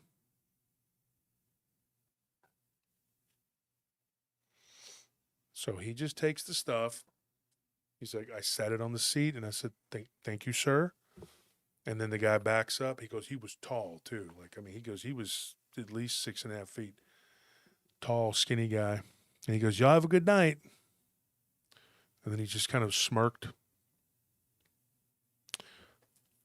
He said, we got out of there so fast. He goes, and my hands were sweating. He goes, I couldn't believe what I had just seen. And I said, what do you, so I told him, I said, Jack, I just want to know. I don't like pestering people, but I said, and this guy doesn't listen to the show. He's got no skin in his game to tell me this. I said, I want to know, in your opinion, are you convinced that this guy was what was moving around on the floor? And he said, yes, absolutely. And I said, and if that's the case, I said, think back. Do you ever remember anything weird, hearing weird noises? And he said, yeah, I did. He said, a couple years before this incident, because we had our dog. His dog's name was Chuck. It's funny, the dog. Chuck, their dog, or Chucky, had gone up there with them. They heard a weird growling sound coming from the woods. His dog got scared and ran. It was not a tough dog. It was a beagle. It's not a tough dog. Yeah. The dog got scared and ran underneath the truck, and they had to get him out, you know. They went to sleep that night. Next day, the dog was gone. The dog was in the back of the truck with them. They don't know how the dog disappeared and how it got out of the truck, but it was gone. We never saw it again.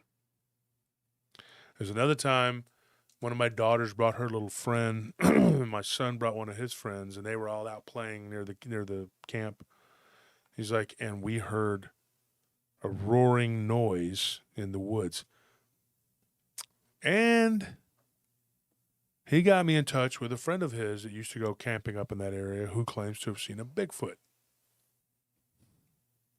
But I'll tell that on another show. And that was a pretty interesting story. Because one of the things that this gentleman, Jack, heard was what sounded like, in his words, two beasts slugging it out and like fighting. He's like, he heard this roaring noise, and then he heard this other noise that it was like a shriek, and then a howl and a growl, and then a whoop. And then it just sounded like trees were breaking and something was going on. He goes, and that night, he's like, my family was freaked out. That was the last time my wife went with me. She refused to go back up, and she didn't like me taking the kids. I don't know what it was. But his friend is a friend who actually, I've talked to this guy, and I'm going to get his story, and I talked to him. It wasn't a real long conversation. And he just typed everything out for me. But saw a Bigfoot-type creature up there. And it was a pretty scary encounter. This thing went right up to him. One of the things that I asked this guy, too, I said, you know, and of course, I have to know. I said, did his eyes change? Did they look unusual? He said, nope. He just looked like a human. That part right there scares the hell out of me. And I'll tell you why. Because if this guy that confronted him can look just like a normal man, then how do you know? Like these reptilians, these werewolves, these, you know, whatever they are, they just walk amongst us like normal people. And I'm going to have a guest on who a lot of people already know. They probably already know who he is. He'll be on. Let me look at my calendar here. On December 8th. Next week, we have another interesting guest. But on Friday, December 8th, and we're going to get into a couple of these things with him. He's an old friend of mine. I've known him for years, and y'all probably know him from the community. I thought it'd be interesting to have him come on and talk about this Dogman connection to what could be considered aliens. I mean, we've heard of some weird stuff. This guy's got some stuff. I don't know what to believe when it comes to this. I know that this guy told me this story. He was very he didn't have to stop and go, no, dude. There wasn't any kind of pausing or anything like that. And you can tell when people are nervous, too. They'll do that sometimes. It's not necessarily that they're lying. They're just nervous. But this guy wasn't nervous. Like, he didn't really know me that well. But I had people that vouch for me, so thank goodness. The thing is, he didn't think I was going to believe him. And after he was done telling me, he says, I know you probably don't believe me. He says, but I can tell you more. And I said, oh, okay. He's like, you remember I told you there was some weird stuff that happened with security, because I told him I did security. And I said, yeah, I have a security, business, whatever, in Austin. Me and my partner have been running it for years. And I told him a little bit about what had happened. I told him about the Church of the Forgotten. That was where we were on, me and Scorpion were on TV with that one. On the name of the show, These Woods Are Haunted. Right? Yeah. Or Terror in the Woods. Or it used to be Terror in the Woods. Yeah, These Woods Are Haunted. Whatever. These Woods Are It's Haunted. Michael Sheehan's deal, whatever. Michael's a good friend of mine, but he's the producer over there at Travel Channel. Would produce those shows. And so anyway, I was on that show and I told him a little bit about it, and he watched it. And so it was, I think it made him understand who he was dealing with a little better. And he says, look, I'm going to try and get in touch with this guy. He gave me his number a long time ago, the guy who told him that he knew the owner. So now you got to understand something. This is a story that was given to me secondhand, right? Was given to him secondhand. This guy says, oh yeah, he started talking to him and he goes, he remembers. He said, the owner told me that he had hired a security company. And this was a subsequent conversation. And I was really looking forward to this conversation. I'll be right back. I'm going to put the camera on you guys for just a second, and I'll be right back. Entertain, talk amongst yourselves. It's a hell of a way to leave y'all hanging, right? Just mid-sentence, I'll be right back.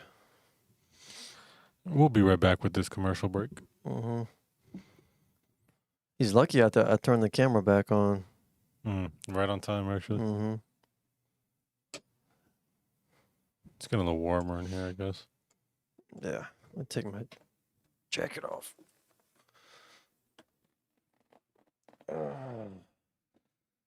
By the way, what's your name? Stingray 1975. I'm glad to hear that you weren't actually a Motley Crue fan when you worked security for them, because, look, I'm sorry, guys, but this needs to be said. Motley Crue sucks. All right, they're terrible. It's awful. I can't stand their music. I can't stand all hair metal. And this is not my opinion. This is a scientifically proven fact. All of the scientific studies have proven that hair metal is the worst thing in human history to ever been done by any group of people. And Motley Crue, they're like the leaders of hair metal. They're like the Stalin of hair metal. They're to hair metal what Stalin was to the USSR. They've been poisoned. Well, God. Poison was like, you look at the cover of one of their albums and you're like, look at these girls. What the heck? There's a girl band. Yeah. It's guys. Mm-hmm. But back then we didn't have the confusion with all the different types of whatever. So here's the thing, folks. This guy tells me about his encounter with the owner who claimed that he had hired a security company. This is what happened. They went through several guards. And that's how we got on the whole subject of what happened to us, because it happened to us not with Dogman, Werewolves, whatever it was, but with, I don't know what we were dealing with at the Church of the Forgotten. Ghosts, zombie ghosts, I don't know what they are. You could throw them in the category of zombie. I mean, I guess. I don't know what they were. I don't know what it was. Ghosts that were... If you go back and listen to that episode or you go watch it on TV, on TV it's more of an abbreviated version of it, I think, probably. And then you get the full story on the Church of the Forgotten. But you get a little on both. You get the whole deal. So go back and check that episode out. But what happened to these guards... There was one guy who was the first one there, and this guy, it was kind of a hike to get out there, So they were paying these guys pretty well. XN, you had said, I think yesterday or the day before, or maybe it was on Fridays, that you had not gotten something from us. We owed you a package or something.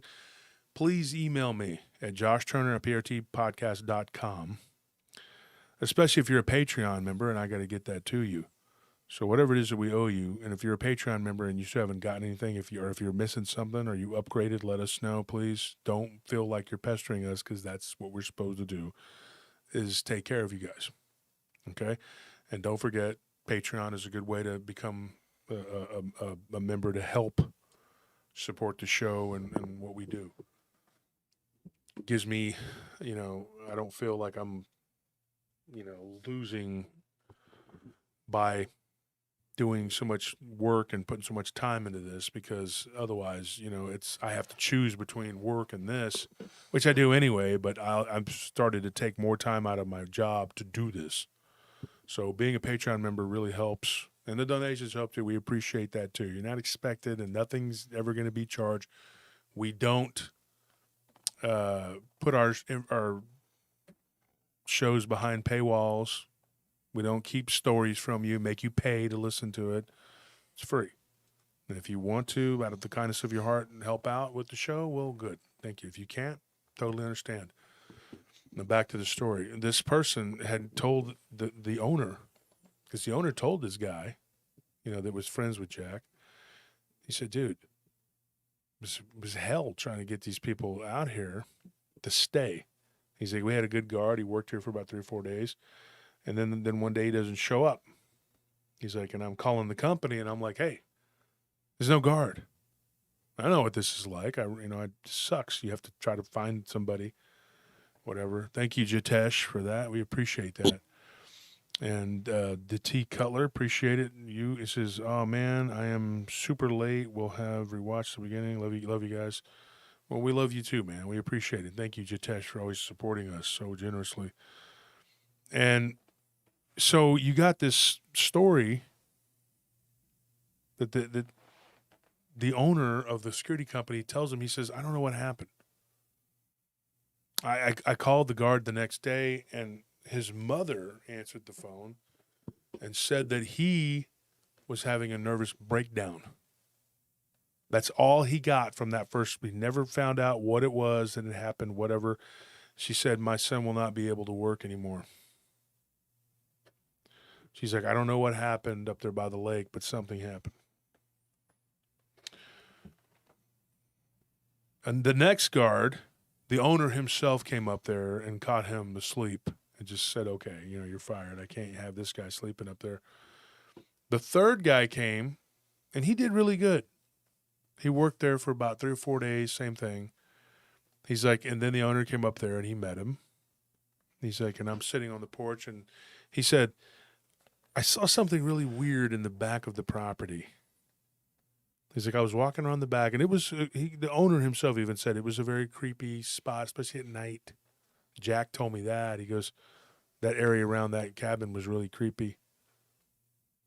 They were about 3/4 of a mile away from that cabin where they stayed. And he said that it was a good hike from there to the lake where they were staying. But this guard over there, he said, man, it was in the back, and there was a shed back there. And he said, I thought I heard something bouncing around in that shed. And he goes, I'm going to be real honest. It sounded like an animal. It wasn't like a person. He's like, and I went up to the shed. He goes, and I heard chains kind of rattling around, and I heard sounded like grunting and groaning. And I thought, this is not a person. Can't be a person in there. He's like, and it was locked. It was padlocked. And the owner was like, well, don't worry about that. Don't worry about that. That he goes, I've taken the lock off of that, and I've, you won't hear that again. So I don't know what that was, what kind of exchange that was, but that's what the owner told this story from the owner's perspective. He told him, he said, and I took the lock off of there. He's like, I don't know what it was he heard. I don't know what it was. But this guard saw something was like a ball of light, a blue ball. He called it a blue ball, bobbing and weaving and bouncing around in the woods. And he goes, when I saw it and I shined my light in the direction of it, it just started coming toward me really fast. And so I ran and got in my car. He's like, at one point, I see it come around the side of the house, kind of moving up and down, like just slightly moving up and down. Then it zips around back to the other side of the house. And then about an hour later, he goes, I see it come around the front. Now, the owner told this other guy that was friends with Jack, he said, I had seen that myself. He's like, see, when I was a kid, he's like, we used to go to this cabin. It was a family heirloom, He said, and me and my brothers, we saw this ball of light bouncing around in the woods, but it was green. And he said, so it didn't shock me or surprise me He's like, and then he goes, there was an incident, and this is what really freaked him out. One of the guards went into the cabin because it was left unlocked. Now, the owner thought that was odd because the owner was like, there's no way I left that cabin unlocked. And the guard goes inside, and when he gets around the other side where that bar was at, where it was like an island or a kitchen, whatever, he said something grabbed his ankle. He looks down, and all he sees is a black mass, like a shadowy mass on the ground. But he can't make out like a hand gripping his ankle, but he sees something like around his leg, and he starts trying to pull away. He's like, and he had one of those expandable batons. So he expanded it and just started smacking whatever it was. And he goes, the whole time he's screaming too. And he's like screaming for help. There's no one around. He's like, and there's no electricity inside the cabin. And he was like trying to get away from this thing. Thank you for that donation. So when he's beating or smacking whatever this force is, you know, he finally gets loose. He says, and when he turns around and looks, he sees this smoky-looking black thing kind of just like slithering. That was his words to the owner. He was like slithering toward him. And he ran out and he got in his car, and that was it. He wasn't there again. Then another guard comes. He sees something like a pillar of blackness kind of bobbing around in the window of the cabin. He doesn't go in the cabin because he's freaked out. And wrote this down in a report that he gave to the owner. So the owner had handwritten reports, and he gave them to this guy that he had made friends with that was also friends with Jack. And so I talked to Jack, and Jack's like, man, he goes, these reports were freaky. I mean, the stuff that they wrote in these reports was freaky. I mean, it was like, he goes, I don't know. He goes, after what I saw and my son saw, he goes, I thought anything's possible. And I said, Jack, I'm right there with you, because when I was 15, everything I thought was not real or couldn't be real was real. And I thought, well, if this thing is real, if this werewolf-looking Dogman, whatever the heck you want to call it, this upright wolf-like creature is a real thing, then what else is real? What else is out there? Could be anything. You know? So when you read these reports, and we have read some reports of places that we knew were messed up, we've read some freaky stuff. One of the sites we had a guard who put it in his report that he saw a cat-like creature. We've talked about that on the show way back. But he saw what he thought was like a shadowy cat-like creature. He put it in a report. On a handwritten report. We don't do handwritten reports anymore, but back then we did. Thankfully. And it was, yeah. And it was weird, man. But this guy, he says, man, he goes, I'm reading these reports, and they were just really bizarre things. But the freakiest one of all, I think, was something that this one guard saw. And he's the only one that saw anything that could corroborate exactly what Jack and his son saw. And this one is most important. He was backing his car up, and he hit something. Boom.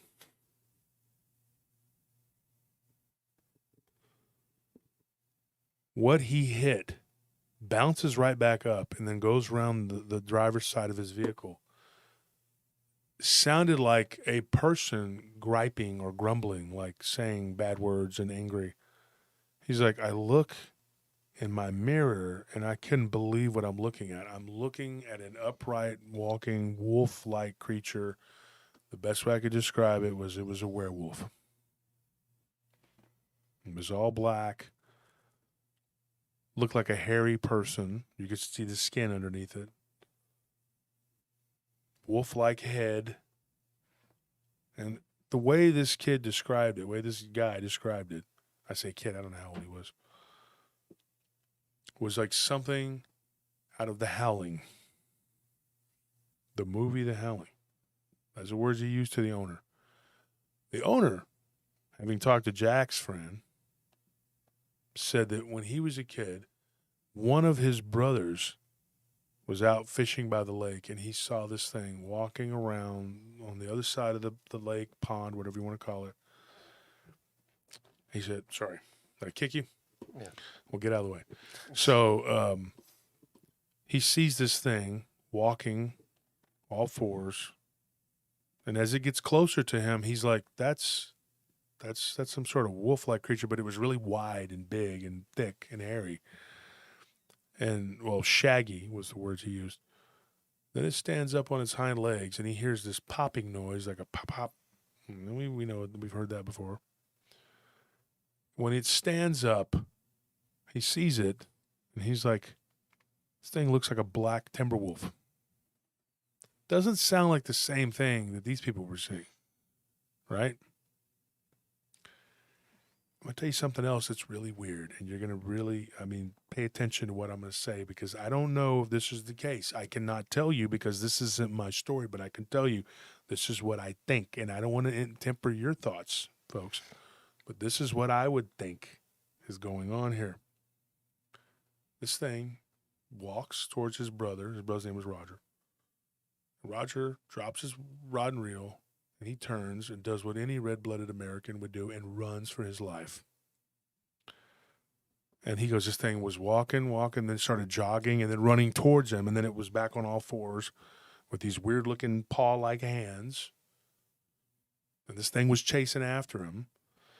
He says he runs through the woods, and he said his brother has a scar that runs from the base of his neck all the way across his shoulder, where it ripped about 1.5 inches deep of flesh off of him from getting whipped by a branch to try to get away from this thing. And he said he got to the clearing where he was at, and he said there were 2 guys that were walking, and one of them was carrying a rifle. And he said, dude, it was, basically private property, hunting season, whatever. He said that they were, it was owned by different people, whatever. And these guys are like, oh, they see him, he's bleeding, he's hurt. He's like, help me, help me. He's like, this thing is chasing me. And one of them, like, they were these 2 old timers, they look, and one of them kind of narrows his eyes. He looks, and he lifts up his rifle, and he's like, it's a wolf. And his friend's like, that's not a wolf. Do not shoot that thing. Do not shoot at that thing. He goes, just keep your gun on it, but don't pull the trigger. And he says this other guy, this is what the owner's brother told him when they were young. They were teenagers. He said this guy goes to the clearing of the woods. This guy. He said the guy that was doing this looked native, like he was a native. And he started waving his hands, and he says, "We don't want any trouble." He goes, "You go your way, we go ours. We don't want any trouble." He goes, "But we're armed, and we'll fire our guns at you." And he said it was like this thing had a human-like quality to it. It knew that these people meant business. They were being serious. And this thing stopped, and it kind of looked around, kind of thought about it, and it's like it turned and just walked away, and it was kind of looking over its shoulder. He said it was the damnedest thing he'd ever seen. He told the owner that. The owner had never seen anything werewolf, nothing like that. But one day, when him and his older brother went in there to clean that cabin for the summer that was getting ready to be summer, right? It was like Memorial Weekend, whatever, coming up. And their dad's like, go up to the cabin. He lived about 40 miles away. He's like, go up there and clean it up. And they're like, oh, man, kind of like you with the property. You have to go and clean the property. Have fun cleaning an acre of land up there or whatever. But this was 2 acres, but they had to go up there and, cleaning the property meant it was a lot of work, It just means you're going to waste a day. You're going to waste a day of your life doing. Well, it's not waste, but it's hard Oh, I work. mean, no matter how much you put in, it's like you come back the next week and it's all grown up again. Yeah, it is. Country property is a struggle. We have a piece of land, but so when you go out, they go out there. He goes, and we go to the cabin, and me and my brother are complaining, whatever. 701 people in the chat. That's amazing. That's good. That's really impressive. Good. That's not the first time we've done that, but that's nice. But they're walking up to the cabin, and he's like, my brother Billy stops me, and he's like, whoa, whoa, whoa, whoa. And he goes, there is like this rusty colored blood, like up the steps on the ground, going up the steps, and it looked like off to the side, like somebody had just been bleeding all over the place. You know, and this was years ago, right? But he said, he's like, and then we see these gigantic, like two of them. One was perfectly formed, the other one wasn't. He goes, and we didn't have camera phones and all that stuff, you know. And I don't know what year this was, but this was probably back when their cell phones didn't even have cameras. And he said, we see this wolf-like prints. He's like, and we told our dad about it. The dad didn't say anything. Just got very quiet. So they always thought maybe their dad knew more. And their dad just said, hey, you know, next time you go up there, you know, take your other brother and your uncle, make sure you're armed. Just basically was just telling them to be very careful. So maybe he knew something, I don't know. But he said that these things were about 5 to 6 inches around. Like that's how big these prints were. And there was a partial one in the blood of the dried blood. And I couldn't ask because I wasn't interviewing them. I was talking to Jack, and Jack said these things were huge, according to his friend. He said that they had told him that the prints were really, really big. There were 2 of them, but that blood looked like it had been there for who knows how long. So make up your own mind on this. But if Jack is to be believed and what the people told him are to be believed, I mean, this thing that was out in the woods, whatever it was, scenario. Maybe there's a guy up there, he's hiking, he's camping, he's hunting, he's fishing. I don't know. There's a lot of stuff going on up there. He gets attacked. Right there, he tries to go into that cabin to get away, whatever. It's locked up. He's getting attacked. This thing's biting him. Maybe leaves him for dead. I don't know. It's glitching. It was. Seems to be working now. I'm listening Somebody to it. said you're cutting in and out really bad. No sound. That's great. No, I mean, I'm listening to it. It's working on. How did we just jump to 772? That's weird. I don't know.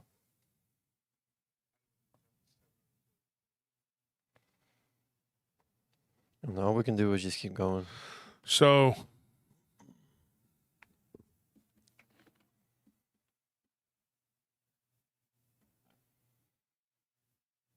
what, somebody's trolling us here? Where are the moderators at?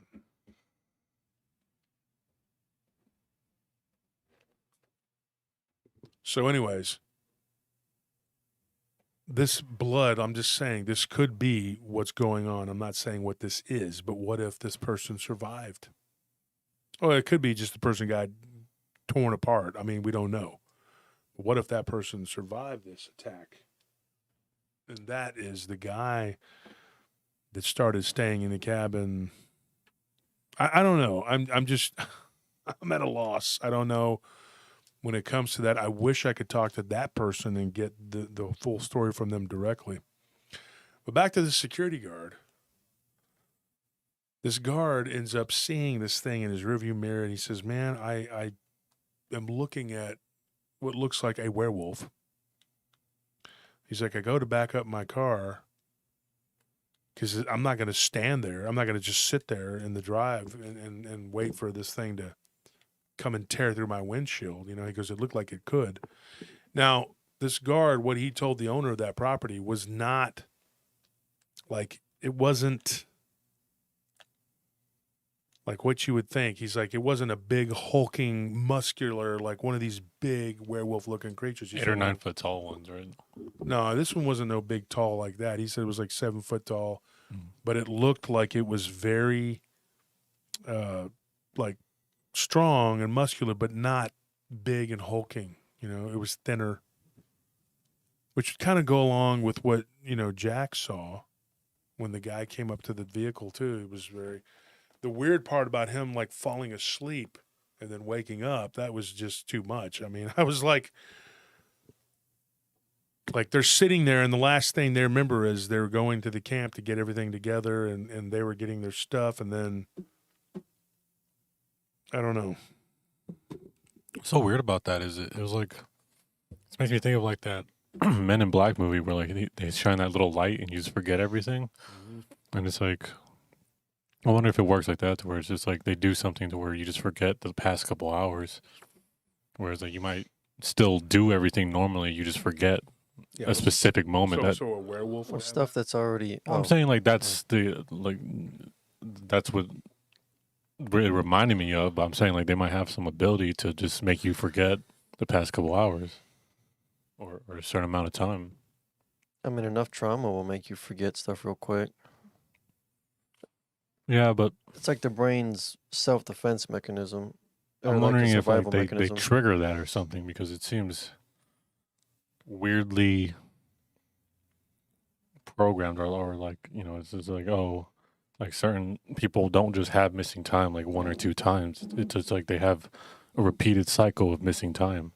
You know, and in that situation, you can't say that their trauma is acting up and that they're just forgetting something because of their trauma, because and it's like, oh, it's happening this many times to them and they're being traumatized this many times that they can't remember that event?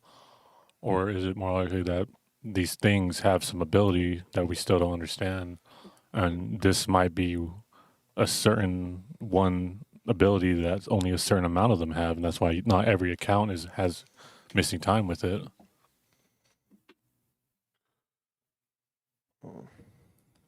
Yeah, I don't know. I don't know. I mean, like maybe they just went unconscious. Maybe it's that simple. Mm-hmm. The numbers are going all over the place. Yeah, it's I don't know. Yeah, I stopped looking at it because There's nothing we can do. We just have to roll. well, they with were it. steadily climbing, and then it got to 700, and then the glitching started, and it jumped to 7 Yeah. something. now it's, you know, Now it's saying it's buffering. It's just YouTube. And it's on their end. I mean, I we think just have people to had to keep, like close out and are coming back we in. just have to so- keep rolling with it. Well, we did a lot of work, and we got a higher internet, the highest internet speed we could get. We did everything we could, and Earth Files UK, the experiencer remembers the device specifically being used to wipe his memories as a child. Yeah. What's up, Ian? Ian's from Earth Files. He works with Linda Godfrey. I'm sorry. Linda Moulton. Both of them named Linda, people I respect. New uploads. Yeah, Anunnaki knows. Anunnaki came and was like, you guys need a much higher speed. And we were using the internet speed that had been grandfathered in here because we were sharing this with someone who didn't pay their bill and rent, and we ended up switching it over, and now we're taking care of it. But we upgraded it. I don't know what I believe. I think that what happened with Jack, I think that I believe what was told to him. I believe what was told to him. I believe that he heard these stories. I believe that, and I believe what happened to him and his son. But I can't tell you because that's secondhand to him. You know what I mean? So, you know, take it with a grain of salt. But I think it's pretty accurate when it kind of matches up to what happened to him and his son. You know, you gotta think. You know, like there's something going on there. You know what I mean? My hair. Look at my hair. Gosh, it's flopping all over the place. I don't like putting product in my hair. I mean, I do sometimes. It keeps it back, but then it just, you know, I don't. Well, I like to run my hand through my hair, so I don't like it being all sticky. Yeah, I don't like the way it feels. So I just or hard. My hair is soft, and I like to keep it that way. I don't like it all crunchy, especially after the beard oil debacle. we had somebody to try to. The company's not even around anymore. They're gone. Like they're not even there. They gave me and my brother some beard oil to try, like a sponsorship. They weren't offering much. It was more like, we'll give you a free product and a couple coupons. It wasn't a lot. It was more than that, but And I put it in my beard, and my beard like literally broke off, like pieces. Like you could break pieces off, and you're like, "Oh, that's cute." What is I'm supposed to tell my listeners, "Hey, check out Beefy's beard oil." That's not what it's called, but you're really gonna enjoy it as your beard crumbles into ash. No, I'm not gonna sit up here and peddle something that I wouldn't use myself. People do that too. They'll be like, "Oh, this is the greatest thing ever." I know one YouTuber. He's not a paranormal YouTube guy, but he was telling me, he goes, "There's a lot of products, that I do," and he goes, "And I don't use them myself." And I was like, "Well, why would you do it?" But they don't like hearing that because then you sound like you're being holier than thou. I'm not. I'm just. He didn't answer me. He's a big YouTuber and he doesn't do this. It's something else. But, he told me I should just, take the good with the bad, so to speak. And I'm like, well, take it or leave it. I'll leave it because I'm not going to be responsible for destroying someone's facial hair. Sorry, I tie my shoe. Here. You just pan over to you guys. Real quick. How did it come untied? I don't know. It just started coming untied. I think when Those you're, round shoestrings, man. yeah, they suck. I hate them, dude. You be trying to work out, you got to double knot your stuff. And these are actually my workout shoes because we got to work out after this. So. Feel free to say something. Huh? I said, feel free to say something. Y'all are live. Yeah, I know, but they're all waiting on you, and you're taking forever. I think we just want to sit Taking here forever and to tie watch your you. shoe. They're all watching us watch you, so Yeah. I think it works out best. Yeah, like okay. that. So you can't say nothing interesting. What's Nope. the point of y'all? So, anyways, folks, so here's my question to the audience. Sorry I had to tie my shoe, but it came untied, and I was like stepping on it. What do you think was going on with that? Give me your answers. If you have a question, ask the question. Somebody said a couple days ago that we don't go into the Q&A like we should, so we're going to do that tonight. We're going to let you ask the questions. And my answer will be the same for everything. I don't know. Joking. I'll try. Ask an expert. We don't know. That's it. We like the family interaction. Mm. Hi, friends. Just got, let's see, off work. Woot, woot. Shawnee, you are late to the party. You are so late.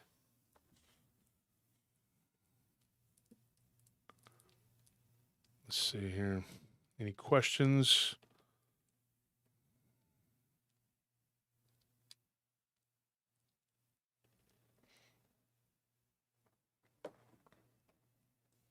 That's interesting. Miguel says maybe an underground base, and these were experiments of some sort.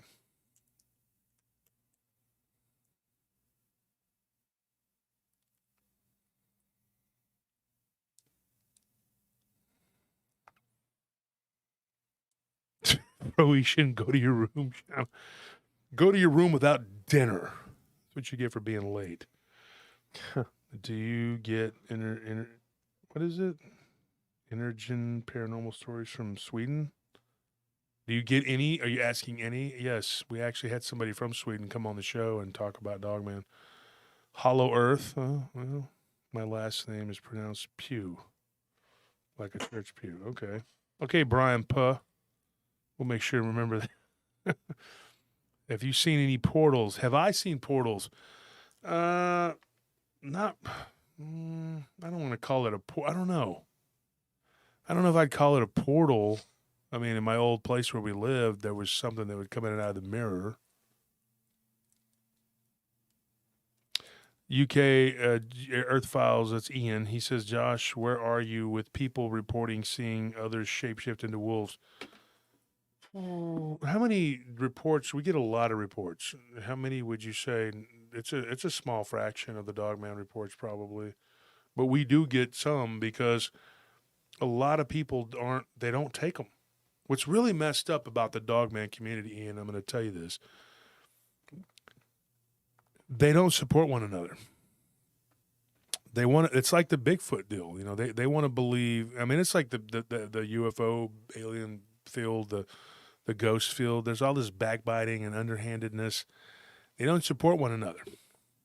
If someone's report doesn't fit their preconceived narrative of what they want to put this into, the category or however they want to categorize it, what we get happening is very sad. They won't take the story. That's a problem, and you guys in this chat probably know this is true. We've interviewed people who tried to give their stories to people, and they weren't having it. They weren't interested. Just like, because they have an idea in their head about what it's supposed to be. And there's a very big organization that starts with the BF, and Bigfoot, and they're the same way. They get reports, but they put them in the way that they want them to be, and if you don't tell the story like they want it, then no dice.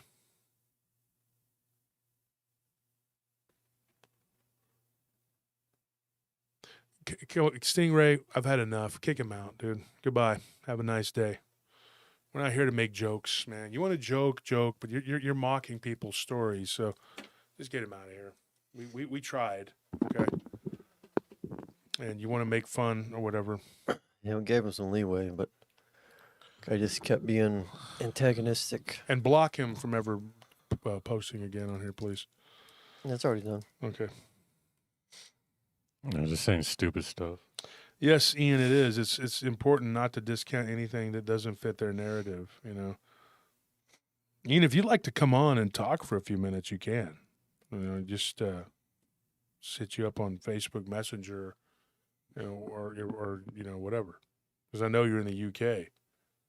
You have my Facebook information. I don't know if you do. You can come on through Messenger and we can have a conversation. The folks can listen. You can ask me questions and I'll answer them. But that's up to you.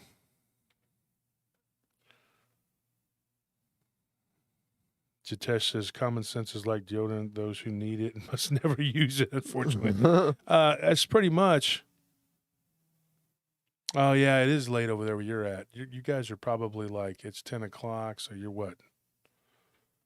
I don't know what time that would be over there, like 4 or 5 in the morning, 4 in the morning. Yeah, it's pretty late. Oh. Yeah, because he's in the UK. Yeah, 4 a.m. 4 a.m., yeah, 4.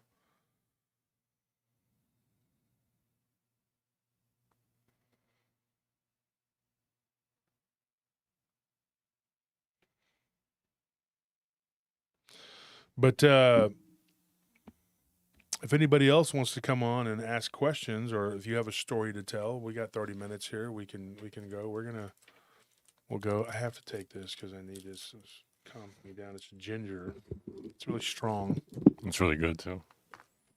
It just tastes wise. Yeah, it don't taste that good. You don't like it? Some of them. This particular one is okay. The one I had earlier was nasty. I don't like the coconut ones. I hate coconut in general. So I like coconut. I don't like that shredded chunks of coconut. stuff. Oh my gosh. I choked on it when I was young. I didn't like it. Oh.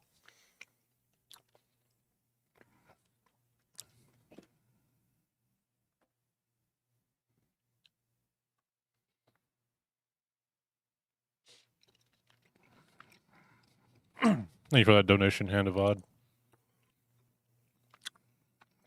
Yeah, thank you for everybody who's donated. But Yeah, guys. I mean, we have about 300 likes right now with over 600 people in. You guys go ahead and hit the like and subscribe button. We'd appreciate it.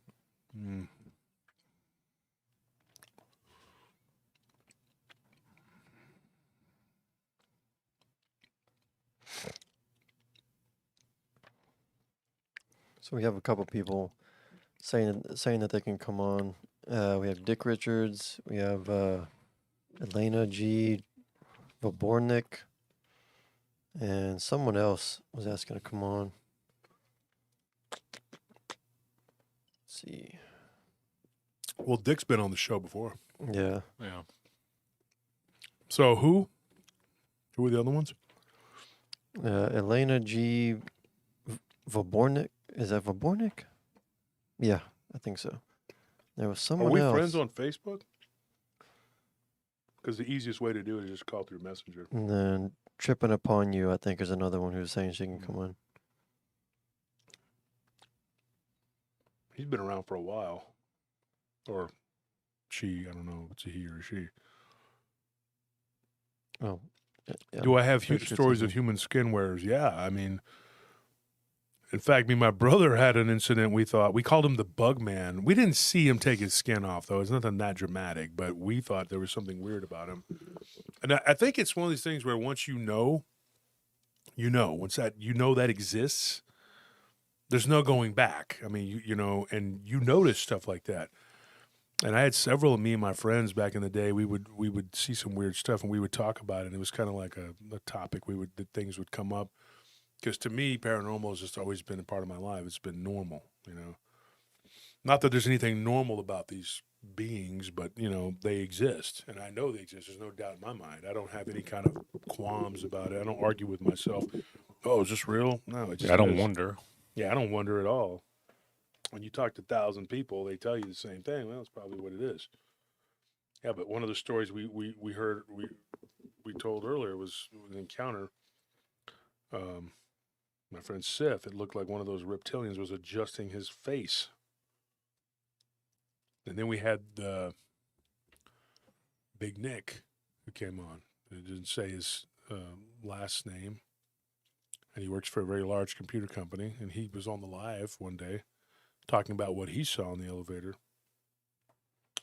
And I can't find the guy. If you're out there, okay, and you're the person that sent me the story from the Atlantic City Reptilian, not the one that we talked about tonight, which is a different one. But there was a person that gave us one where somebody had gotten attacked by one of these creatures, and you witnessed it, and you gave me the story. If you're listening, please, I'd like to, because I can't remember who it was, and I got freaking thousands of messages and emails. I can't, which I'm not complaining. I mean, believe me, I'm glad we get them, but it's just.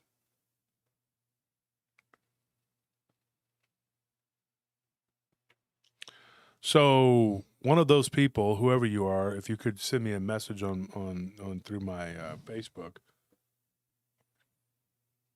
like on Messenger, and I'll put you on the show. But I got it. Elena, how can I call to the show? Okay. I'm not going to put my private my number out there, but a lot of people probably already know it because I've interviewed so many people with it. But what you can do is, Elena, if you can find me on Facebook. I don't know if we're friends on Facebook. Are you on Facebook? She says she'll try Messenger. Okay.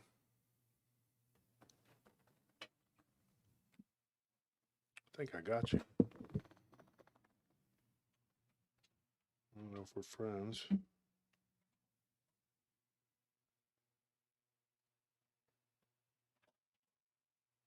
Yeah, we're friends. We're friends on Facebook. We'll call you. Let me see if I can. Yeah. There it is. Go ahead and call it.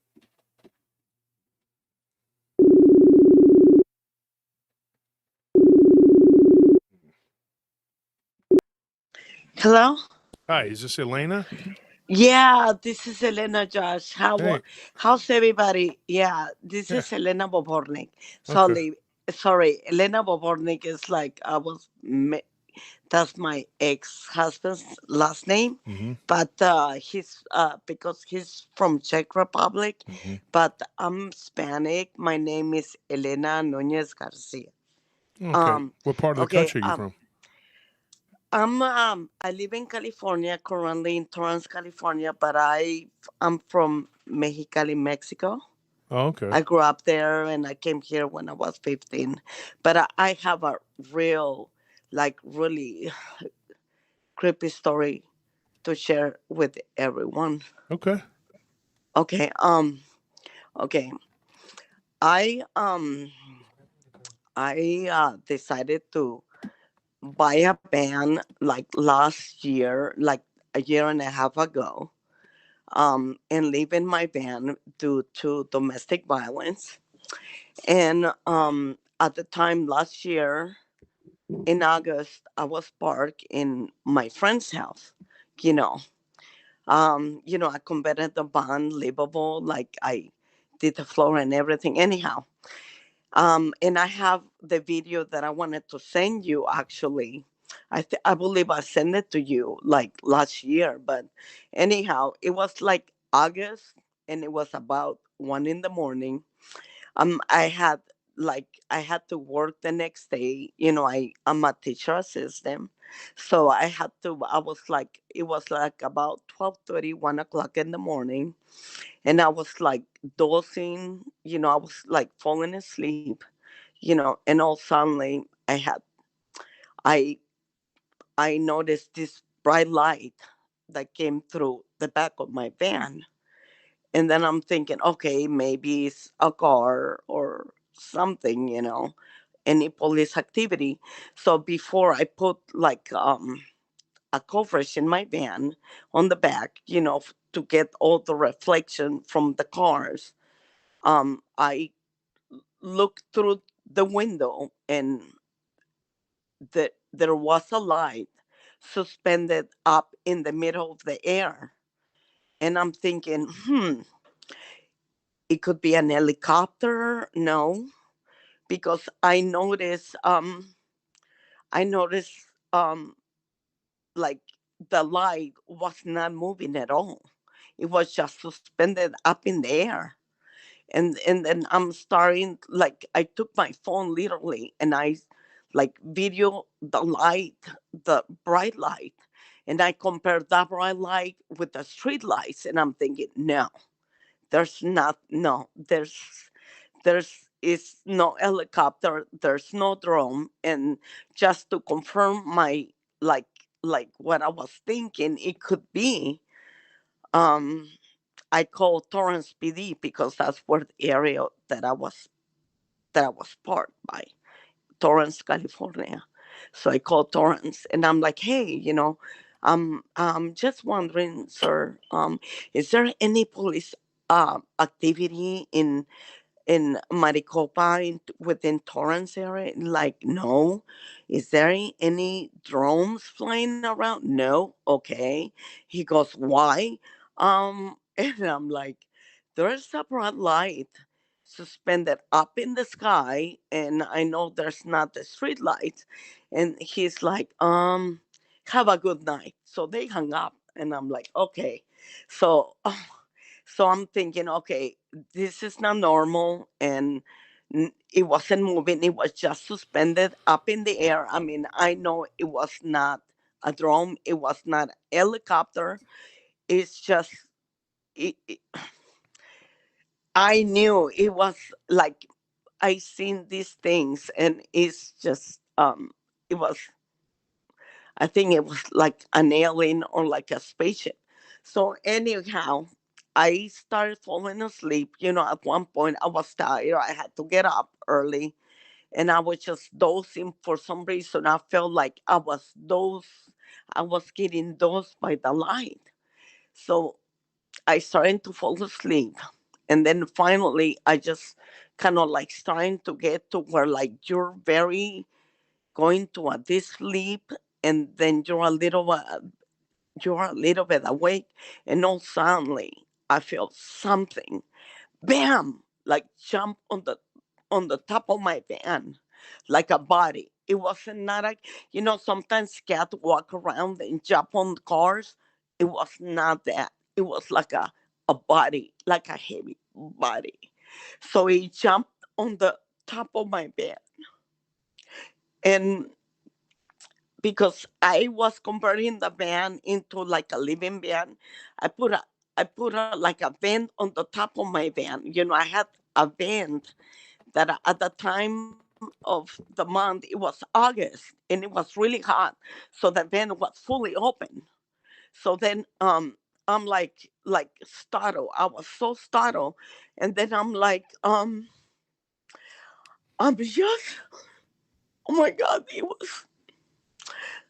I was really scared, but at the same time, I was like, what in the world jumped on my car?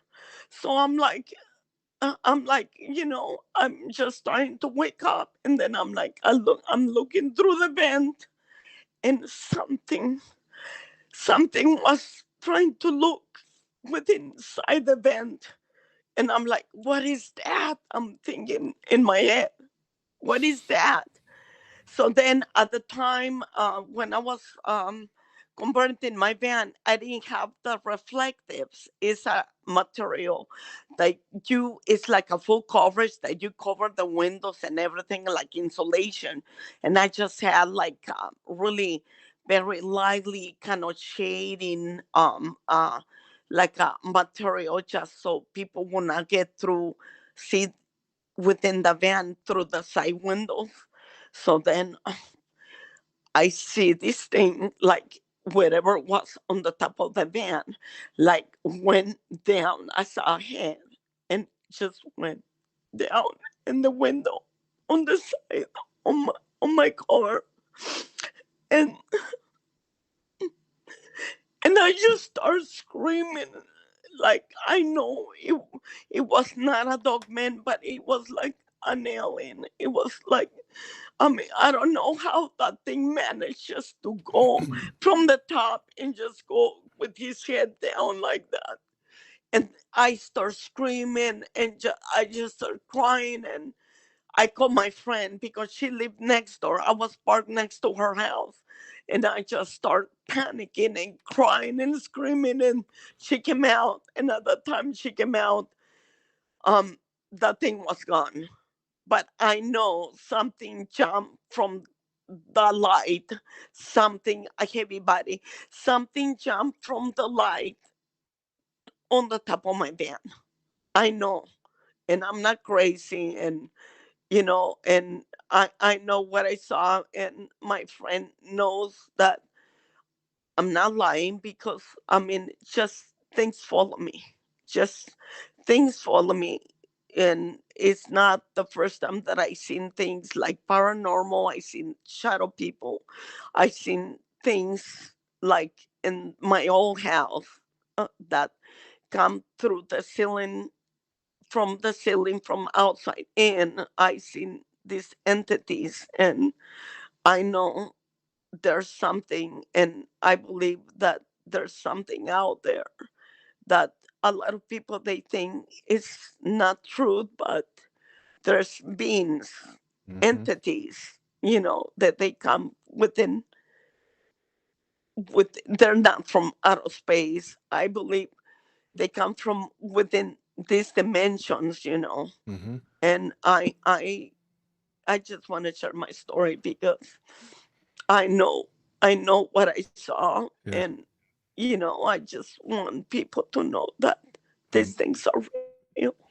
I'm sorry, and I did you did send me that story. I remember. I read part of what because Yeah. it wasn't that long. It was an abbreviated version of it, which usually is how it starts. But I did find the story. You that area you're talking about Torrance, right?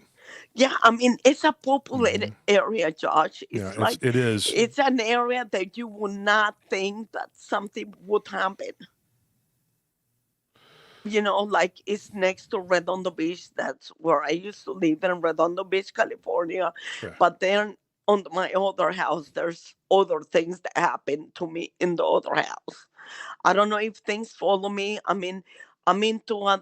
By the way, it's like when I was a child, I seen things, and you know, I love antiques, and I have a lot of antiques, and I believe when you bring things to your house too. But there's so many things that I have gone through, and so many stories that I can share with you guys that you guys think that they don't exist, but they Oh, exist. There's you're not talking to me. I know they exist. Yeah.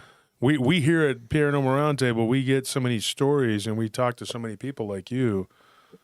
I mean, I do this on a daily basis. I mean, you can ask these guys. I'm on the phone constantly.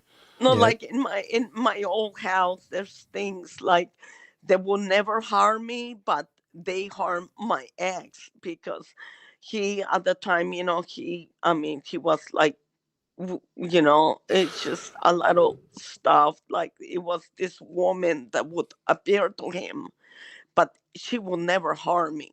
You know, I don't know if she was protecting me, but he seen this woman that would crawl on her knees and really look like black eyes and would wear like a white long gown and would do things to him, but not me. You know, Mm-hmm. I don't know. I mean, I cannot explain, but I never got harmed, but I seen shadow people. I seen things, beings, like aliens. One time I saw like it was 3 years ago. I saw this entity, this alien. I was sleeping at the time. My daughter was in one of the rooms, and I was sleeping in the living room, and this being came up. I saw this thing leaving the ceiling in my living room, like exiting it, like if it was no ceiling, and my heart just dropped to my stomach. Like I felt like I wanted to die. And when I felt like that, Josh, I just called the name in the name of Jesus. Mm. And all suddenly I felt like I had this thing like a protection on the back. And I heard this voice saying, see, you gotta see. And I felt like the courage to see what it was leaving. And it's just, I mean, it's things exist. You know, Mm-hmm. I believe there's a dimensions within this world where we are, and these things, they don't come from outer space. These are No, entities. you're right. You're right, and the thing is too, when you have interaction with these beings or these entities or whatever you want to call them, what ends up happening, you could be somewhere else, like Yeah. somewhere else in the city, and they'll find you and they'll Oh, do yeah, things. I mean, that's the I truth. know. And I have recorded, like when I go to Mexicali and stay in my house over there, I had set up the video camera in my living room where I live, and I seen these orbs. It looks almost like a Star Wars. You see all these orbs like coming all over from everywhere, like flying so fast, and I'm like, oh my god, like I don't know if I'm attracted, if I don't know, things follow me, or I don't know what I did, but I mean, I have never been attacked by anything, but I know someone is protecting me, but at the same time, I really don't know. I seen these beings, and my ex one time, he told me that when he was one time, when my daughter was in the room, and we're sleeping in the living room, he saw these black orbs coming and passing Mm-hmm. the door, where my mm, it was a door between the hallway, my kids room, and the bathroom, and he saw this black cloud passing through, transpassing the door and floating in the living room and passing me and going under. But I never saw anything harming me. I don't know if it was because he had a bad thing going on, or someone was protecting me or something. But something apparently, I don't know. It's just good and not good. I don't know. I cannot explain it. Let me ask you a question. Yeah. And maybe some of these other stories you got, maybe we can get together and you can tell me all of them, and I can retell them for you at a later time, or maybe you can Yes. record with me or something and tell them yourself. Yes. Either way, it's up to you. I always give people Yes. the option. Here's the thing, what you saw, and I have to ask this: when you saw the light above your van, Yeah. when this thing made a thud, it landed on the hood of on the roof of your van. Yeah. It just like like it felt like a baddie, mm, like someone jumped on my van, Yeah. like a body, like a heavy body. Mhm. It wasn't a, and I know it was not a cat, like that cat you Yeah. feel Well, light yeah, and you and saw a light the above it. typical. So, yeah. No, it was a body that jumped on the top, it was like a body, like a body, like if you were like jumping on top of my band and you're like bam, like that, and the whole band shook. And that's when I woke up, and I'm like, I was already sleeping, and I'm like, okay. So and I'm like, I was so startled, and I was like trying to wake up again. And when I look at the vent, and I'm like, like wondering what in the heck, I saw someone peeking, and I'm like, what is that? What did it And look then, like? but it's just like, I mean, I saw a video in YouTube of someone that had experience with these things. It's like an alien. It was like an alien. It wasn't a little thing. He was tall, but the head, like, I don't know how he managed, like, from the top, like, going all the way down and trying to look and see in the van where I was. It's just like the way this being moved his, I don't know, he didn't move his body, but I saw his head trying to look through the side of the window and try to look inside. That's when I lost it. I'm like, this is, what is this, And oh my God, I just lost it. But it was like a tall gray. It was like a tall gray. I mean, if you ask me, I know there's Mhm. like different type of grays. There's the small ones, and there's like the tall ones, like 8, 10 feet.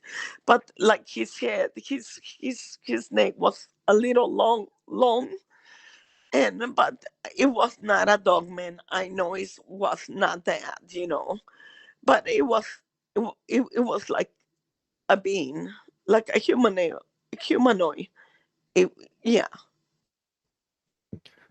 And this, when you saw this humanoid looking being, it wasn't wearing anything, like it wasn't I, clothed in anything. No, the thing is, it was just like it was like the shadow, like it was like all in one piece. I didn't see no clothes or nothing. It's like when you see a shadow, Mm-hmm. and when you see a shadow outside, and you're Oh. inside, you don't see any clothing or anything. It's just, but I saw the head. I mean, I saw like the neck. It's like it, like Gumby, kind of like Gumby, like Yeah. like went like this on the side of the window. And oh my God, it's just like, I just, and it's like sometimes some things you want to say them, you want to get them out of your system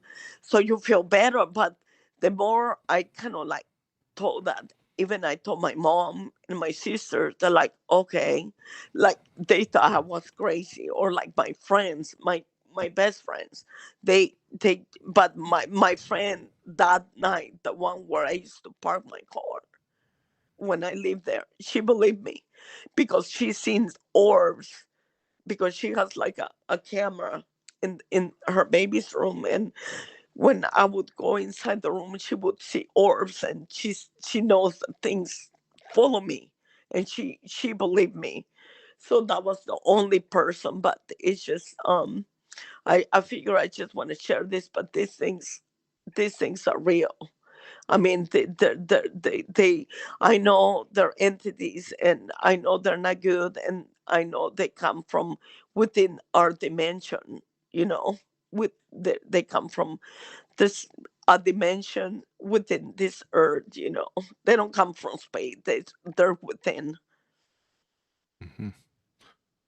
Yeah, I tend to agree. I mean, we don't know, and even if they do come from space, they don't fly here the way we think they do. They come through a portal or a stargate. No, I think there's portals.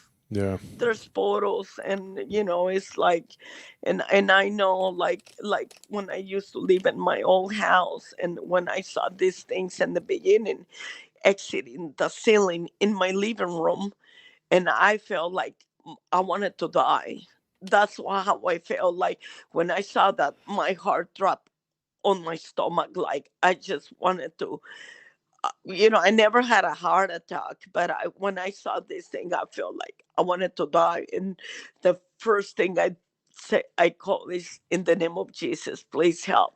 What Help me? And then all suddenly I felt this, like a shield, like Hmm. something, and I heard this voice that says, "Look," like in a way saying, "You got to see these things exist," and like giving me a courage to to so I can, so like saying, "You're not alone. I want you to see," like, and I was able to see this thing living, the like transpassing from inside out, leaving the ceiling in my living room, you know and that's one occasion. It's like I saw these, like spiders, like long legs, and then I didn't get it, but it was creepy. And the second time I saw that, it was like 6 months later, and I saw this being like crawling in a fetus position and exiting the ceiling, and I freaked out. Mm. Like, I just, and I know there's things that exist, people. I'm not crazy, and I know what I seen. I know what I seen. You're not crazy, Elena. You're not crazy, and these things are real. And anyone who tries to make you feel like you're a crazy person, or you're different or less than them because of your experiences, is someone who doesn't know what they're talking about. So we're very grateful that you had the courage to come and share your experience with us. Thank you so much for being here. Yeah. And Yeah, I really appreciate you guys, but there's so many I other know it. things that I would like to I know share. it takes Like, a lot. We can all hear it and feel it in your voice that these things are very real for you, but because they're objectively real. They're not. It's not just your truth. I believe that it's not just your truth. That it's the objective truth of the existence of these yeah, yeah, and beings. it's like sometimes, like after a while you experience this, and then sometimes, like, you talk about it just to let it out so you feel better, but people don't believe you. At one point you just ended up putting things on the back of your head. You know what I'm saying? Oh yeah. It's like, What's? Are you there? yeah, I'm here. We're gonna let you go. I'm gonna, Yes. but stay in touch with me, and we'll Yes, talk. I will. Yeah. So I can tell you other stuff that I've been through, Hmm. and I seen, but this is one of the latest one. It happened last year, and so far I haven't had any encounters this year so far. But last year it was one, and then Because I have some here. ideas too, Elena, and I think that if we talk, I might be able to get to the bottom of a few things, maybe, and we can go over some things. Okay, well, it's been a pleasure, guys, and have a beautiful night. Thank you so much for allowing me to come to this show and just share my story. and Well, Absolutely. thank you and for coming and on. and I just wanna, just let you guys know what I have gone through. Yeah. Thank you, guys. God bless. God bless you. We'll pray for you, folks. Please pray for her. Yes, Thank please, you so everyone, much. keep Elena in your prayers. Yes. Thank you, guys. Yeah, Bye thank bye. you. Bye. Bye bye. So that was a intense call. Um, it happens quite a bit. I mean, when you talk to people, this is You start remembering those real emotions life. again. And people, like the guy that was in here earlier, Sting, whatever his name was, Sting Twerp, whatever. that was saying things and making jokes or whatever. Let's do this, moderators. Let's not let it go on that long next time with the jokey Stinger, whatever his name was. That went on way too long. And then the other guy who came in there who I'd never seen before, fish, half fish, whatever. When they start saying all this stuff, dude, what did the guy say at the end there? Half fish, I know. Yeah, it was just I want to know what he implying she said because wasn't- I want people to know that that's not acceptable. What was it he said exactly?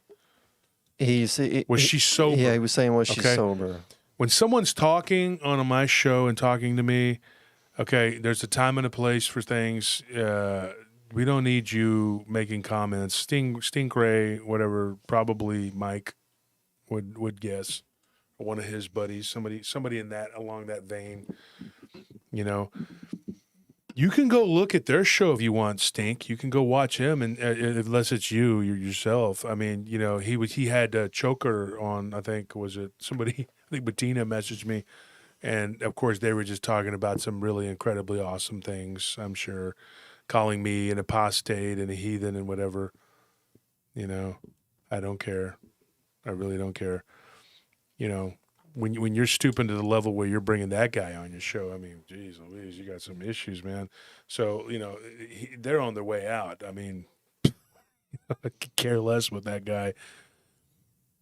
He's got his own issues, you know, that he created for himself. You want to mess around, go to their channels and do it. Don't go to those goofy channels that are full of the AI generated stuff and the fake subs and the views and all that. Last night on Truth and Bass show, I put it on my cell phone and I held it up to the camera and I showed the numbers. Viewing hours, minutes, time, those are real.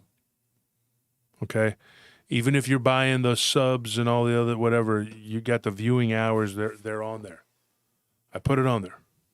I showed everybody there's no fake in our game. That was a call from a real person, and I deal with people all the time. I'm doing things the correct way, okay? Now, if somebody tells me a story and it doesn't sound palatable to you or believable to you, you can piss off. You can leave. You don't have to be here. I don't need you in my chat. I'm not going to miss you either. Go. Or just don't comment. Just be quiet. Okay? Saying things, asking if somebody's sober. Like, I knew when I saw that Fisher Studios, whatever it was, they were a little troublemaker. Because you could just tell. You know, the first thing they do is come in telling everybody to repent and whatever. I believe in God. I believe in Christ. And I'm not a Christian. I'm a follower of Christ. Okay? I'm not religious. And I'm not going to go, I'm spiritual like some of these woke people. No. I follow Christ. Christ describes who his Father is. He tells us he's the only way to that person. Okay? Or to that, he's not a person, to that deity. Christ was a person. His Father was not. God was never a man. Okay? And you want to argue with me all day long about whether or not he said build man in our image. Why would he build man in his image when he didn't look like us? I'm going to explain myself one more time. I'm going to tell you what I think.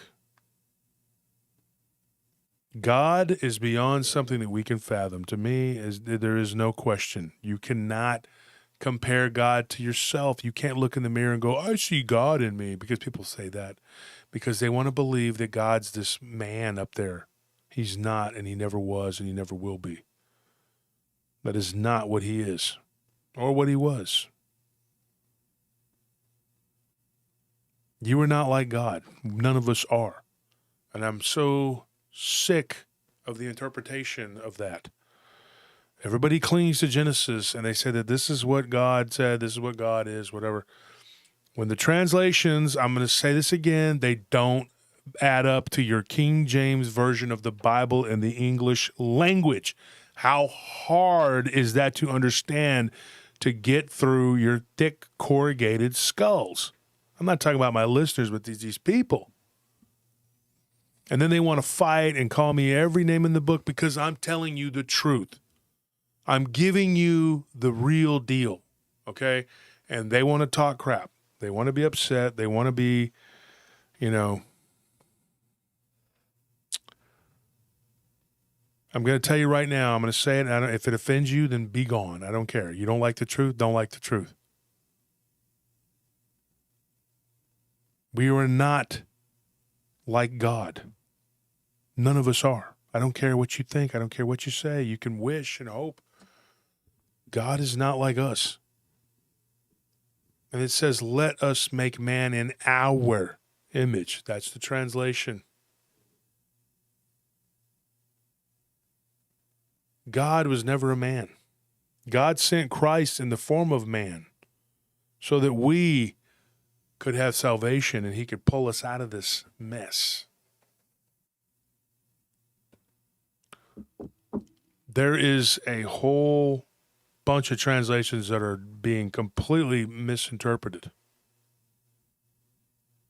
because you don't speak Greek or Aramaic or you don't speak Hebrew. Those are the three languages. And then later Latin, liturgical or otherwise. If you don't, okay, then you're reading an instruction manual, like I said, that's missing pieces. I'm not a fan of the King James Version of the Bible. I've said that many times, but the Bible Belt where we live, you have all the Baptists and the evangelicals, and they'll beat you over the head with it and say, this is the Word of God. That's part of it, but you're missing a huge chunk of it. And hate me and spit on me all you want. They say the meanest, nasty, just, the hate. They hate me with every fiber of their being. And I think a lot of it's just misguided. Because you don't know. Because someone comes along and tells you that what you've been studying and reading is incomplete. I'm not saying it's wrong, completely wrong, but it's incomplete. And there are people who will say that the woman we just talked to, well, that can't be because she says she saw aliens and she says that they don't, and that's not an alien. They don't exist. Like Fisher Man or what was his name? Half Fish something. Half Fish Studios, whatever. Him and Stingray, both of them with fishy names, both of them with ocean-going creatures. Hazard to guess they're probably in it together. He probably jumped off and made another account and came right back on with that one. Pretty sure you're a big fan of the KJV, aren't you? Probably, yeah, because you're simple. You're very simple. Being simple and being a fool, the same thing. It's really not a good thing to be that closed-minded and simple, and then to come on and judge people because it didn't happen to you, right? I like to take Stingray behind the woodshed, sting your eyes. Make me sick. I don't know why the moderators let it go on that long. They should be moderating. It's not Sugar Bitches I'm talking about. She can't do it all by herself. The other people who are in the chat that are moderators should be working. I don't see wrenches anywhere. I don't know what's going on. So I need a couple of good moderators. If you're looking to be a moderator, I need some people who will do their job to help out with the show.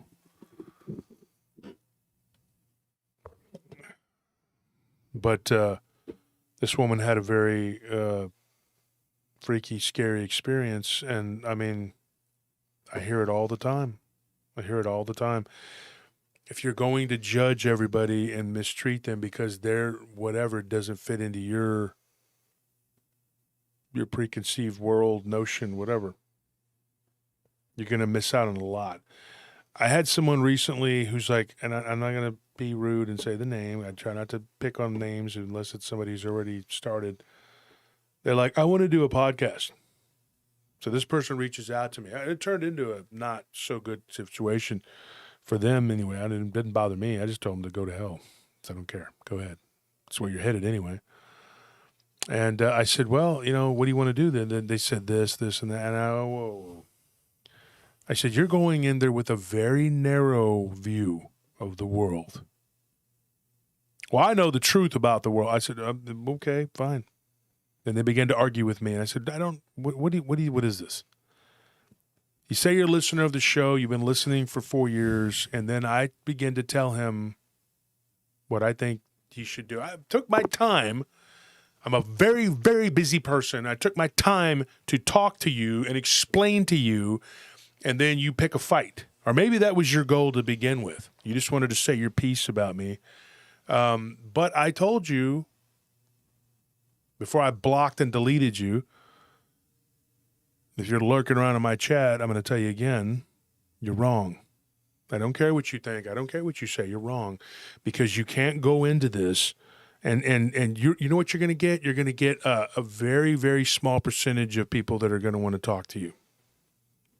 A very, very small percentage of stories, nothing really pertinent to doing anything, but you have a very, very narrow preconceived notion of the world, the universe, of God. Your understanding, sir, is very limited, and you've limited yourself. I told you there was some reading material. You came back and said, no, I'm not going to read that because it's wrong. Okay. You didn't even read it, so you don't know that it's wrong. Okay, Goofy? Don't come to me with asking for advice. You know what these people are? They're ask holes. That's what they are. They ask you for advice. You take the time that you waste your breath, your time. They don't take a lick of it. Then they turn around and say you're a big poo-poo cockahead because they're silly, very narrow, preconceived notion of reality. You disrupted it, so they're mad. They're mad. And then they want to argue and fight, and if they can't win you over in a few minutes or whatever, then to hell with you.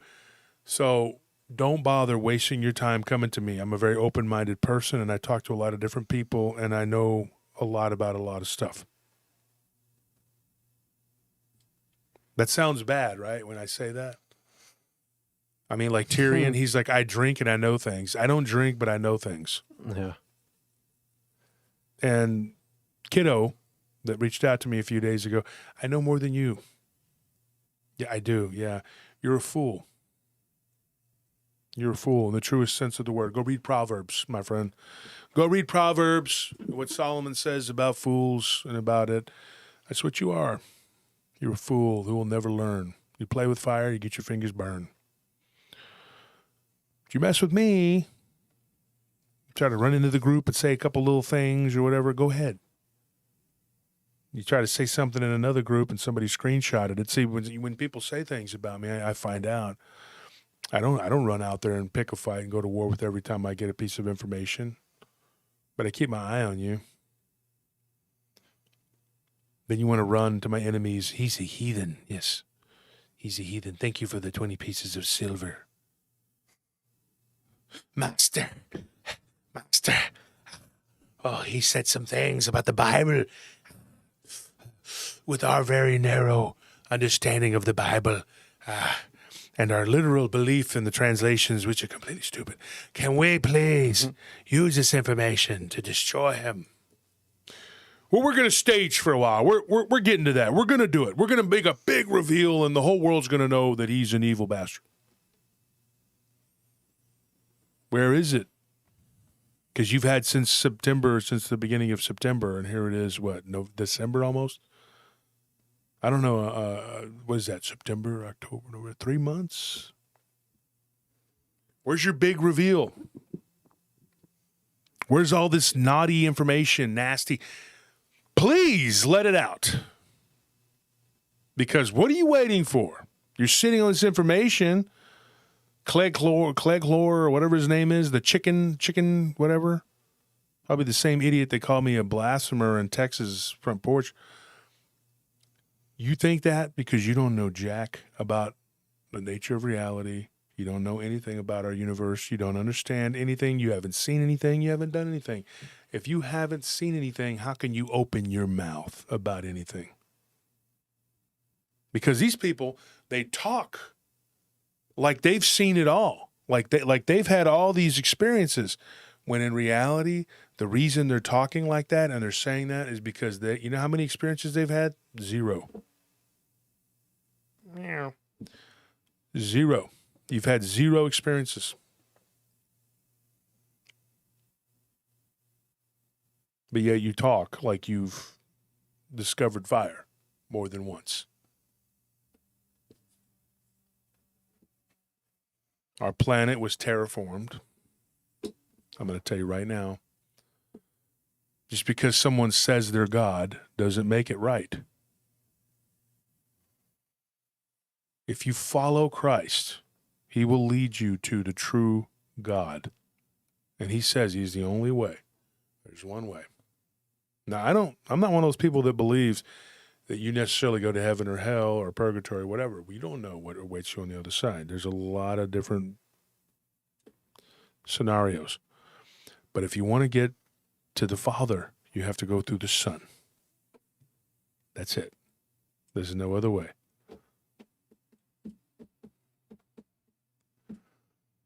The true God. Because there's a lot of misinterpretations and a lot of misunderstanding and a lot of people not understanding what we're doing, what we're talking about here. If I didn't believe this with all my heart and I didn't believe it to be true, I wouldn't tell you. I would not tell you. I've been completely honest. I put my numbers up there on the thing yesterday. Go look. An impromptu truth. We're not over here faking. We're not over here pretending. Yep. And we've gained 9 listeners since the show started. I appreciate the person that posted the the link to my show. I appreciate him doing that. I don't know if I should say his name. I don't know.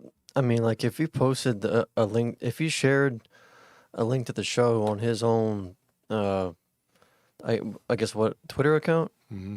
I mean, I'm on Twitter, but I don't. That's a public thing. Really I mean, it shouldn't be an issue to. I mean, he's say the considered a person's name. truther, as they say. I don't want to have problems with YouTube or whatever, but his name is Ariel, and he's into a lot of this stuff. And I think he's an African-American guy.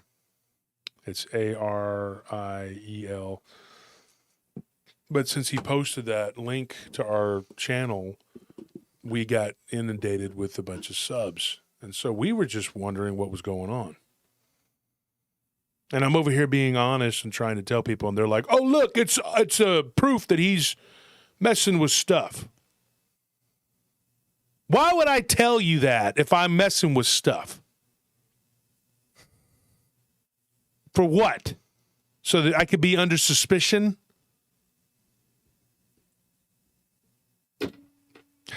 They need a good spank on the butt because somebody, when they were growing up, didn't spank them enough. They didn't get spanked. That's the problem with you. Your whole damn whatever. You were raised by your mommies. And they didn't hit little poo-poo Johnny poo-poo. That's what happened. Somebody should have grabbed you and just throttled the devil right out of you. A little Ikey, that's a big problem for him. His papa passed away, whatever, pappy, and Meemaw, mama, whatever. Little Ikey do whatever Ikey want to do, right? So let's go around terrorizing the world, persecuting the world. Let's make 1,000 Facebook accounts and 100,000 YouTube accounts, and let's go to war with everyone. Then when it all crumbles and falls down on your head, then just, woe is me, I'm being picked on, ain't nobody like me. Let's cry. Oh, poor me. Maybe you just picked a fight with the wrong guy, Ike. Like I said, maybe YouTube just ain't your game. Let's have a spelling contest. Obviously, you're not good at that either. We've seen that. Because you can't do that either. You lose, Ike. And I'll continue to strut around, as they say, and be arrogant. The false bravado. No, Senor Fatty. No. It's very real. I strut around because I know I'm right and you're wrong. That's why. I'm not the haughty man in the Bible that's going to be punished for being that. No. I'm the guy who actually went out and read and studied and researched. You must be the other guy with your false sense of security. Claiming to be a Christian, you're not. I get so tired of people using those terms. I'm a Muslim, I'm a Christian, whatever. You don't follow the teachings of those religions at all. So I know several Muslims that are just so pious. I don't eat pork, my friend. I only snort cocaine and drink the beer and go with the horse. No pork! No pork! I don't do that! Yeah. It's like the Protestant and the Catholic who see each other in the liquor store. No, it's not the Protestant. It's the Baptist and the Catholic. Yeah. And they agree. And this never happened. That's what happens. They're so pious. They pray in front of everyone. Look at me. I'm the Pharisee. I'm the Pharisee in the land. We don't hear Josh Turner proclaiming that Jesus Christ is his Lord and Savior. I say it all the time. We don't see him praying all the time because I don't think it's something you should make a big show of, Pharisee, but I'll do it. Not to please you, but to help people because that's what you're supposed to do. And they're over there just, criminal records a mile long as the Nile River, and they're over there talking, calling me a heathen. He talks of books that we don't understand. What are these codices that were cast out from thine Bible that I own? The Schofield Bible, the King James Version, with that very thin little, just a little book that we've stripped it down to the bare minimum, and that's all you need to have.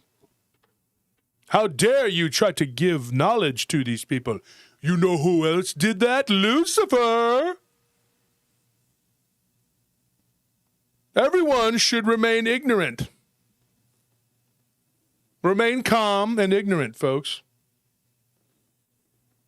You don't need to learn. I bet you finished high school, too. Oh, smarty pants. Right? I mean, let's be honest. Let's lay it out there.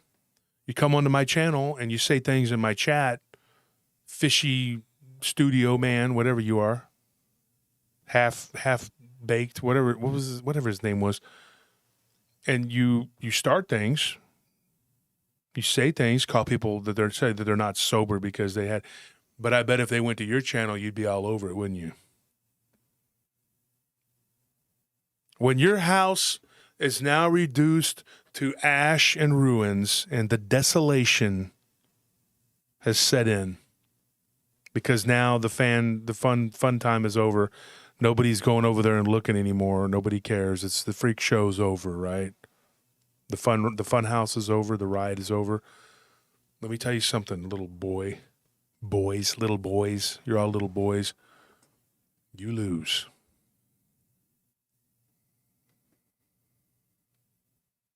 You were going to just burn my house to ash. And when I said I was stepping away, the rejoicing. They were like the Ewoks at the end of the Return of the Jedi. La la la, la la la. And I was Vader and I was being burned, the suit. I said it over and over again. I didn't want to have to stop, but I had to stop to fight you because I didn't want to bring it to my show. But I'm going to tell you right now, you keep popping up in my chats, and I'm getting real sick of every time I go somewhere, you pop up in my chats and you say little nasty things. But you know what it is? The final word on it is, that's all you have left. Bye-bye. That's all you have left. How many people can you put in a chat over there? Those lunatic nuts in those cages you have over there. Mad Max. Don't become addicted to water. That's all you got left. That's it. You have a few freaks spray painting themselves with chrome in the face and throwing themselves onto people's vehicles. That's all you have left are a few lunatics that escaped Arkham. That's all you have.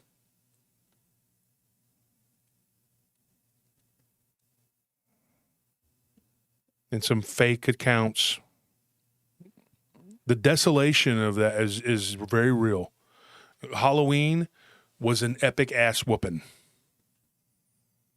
I wrote a song about it. Let me play it for you. Halloween,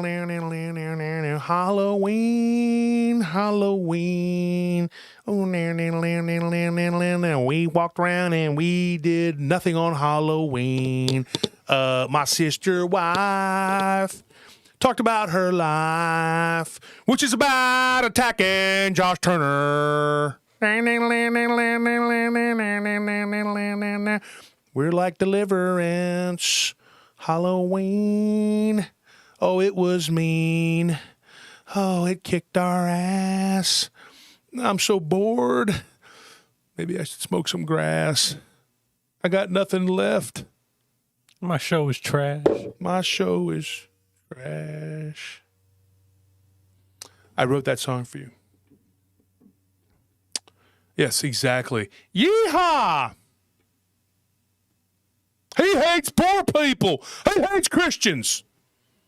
He voted for Hubert Humphrey, and he killed Jesus. No, I follow Jesus. I don't know what you follow. You follow an idealized version that you created in your head of Jesus. But the true, actual words of Jesus, you discount it like he never spoke. And Halloween was a major, major ass whooping. In fact, Hellbent Holler had 500 and something, 40 people. We had 550 people, something like that. He had 60. But then I think somebody said he got up to like 80 or something like that. That was 80. I don't know what your goon friends had because I don't pay attention to them much. I'm pretty sure if they had a show, it wasn't very good. It wasn't very long. And that's always about me anyway. One of them's finally just quit and just doing his AI fake stuff. But the other ones just keep on and keep on. So let's let them have it. All they got are running in and doing these little saboteur terrorist attacks in the chats that I go to. Heathen, blasphemer, heretic, heretical. All these things they can think of. God forbid you tell the truth. If those people told the truth, their face would melt off. Their face would just melt off their head. It'd be like the scene in Raiders of the Lost Ark. Just, they told the truth. Demons can't tell the truth. You can't tell the truth. Yes, Sugar Riches does do a great job. So, there you have it, folks. 560 people in our chat, and it was a pre-record. It wasn't even a live stream. And they had a live stream, and it was, let's give them the highest number they had. I think they had 80. Right? Probably. Just two gals talking about some dude from Texas. Can you imagine if you had never gone to that show and you went to look at it and you just saw two ladies sitting there just talking crap about some guy from Texas, some dude from Texas you don't know? You're going to be like, what is this crap? Hillbilly Bob's BS Hour. I don't know what it was. It was just, I saw a little clip. I didn't watch it. And I was just like, this the desolation. And you did that. You did it. I didn't do it. You blame me. You did it yourself. You destroyed yourself.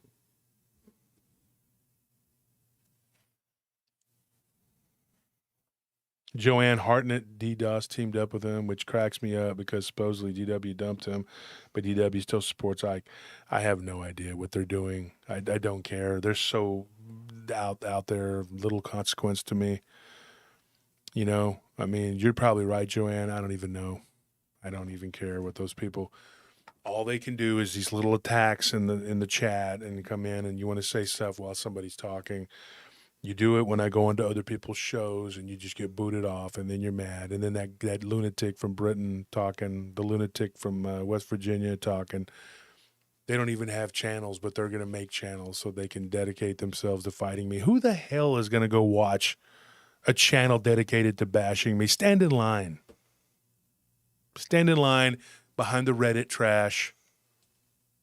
I've had several people come to me and say, hey, I found you through Reddit. These people were just trashing you. They were talking all this crap about you. And what'd they say, Anthony, after watching our show? Oh, that they checked out our show just to see how bad it was, and then they ended up saying like, "Well, hey, this is actually pretty good. I think I'm gonna stay here." So funny. And they're like, and one guy, he reached out to us and he was like, I don't understand the hate. I do. When you have real demonic obsession on you and your whole life is built around sin and lies, hate is just a part of who you are. You hate like I breathe air in my lungs. Like some people eat a sandwich. You hate that way. You have no forgiveness in your heart. You have mental illness at the wazoo caused by these demonic obsessions. And the devil knows exactly what to say. He gives you every word to put in your filthy, lying mouth to spew out. Everything you are, you say the other person is. And you just keep repeating it. You had ad hominem, that's all you got. You have nothing else. You are of no substance. And that's what these people do.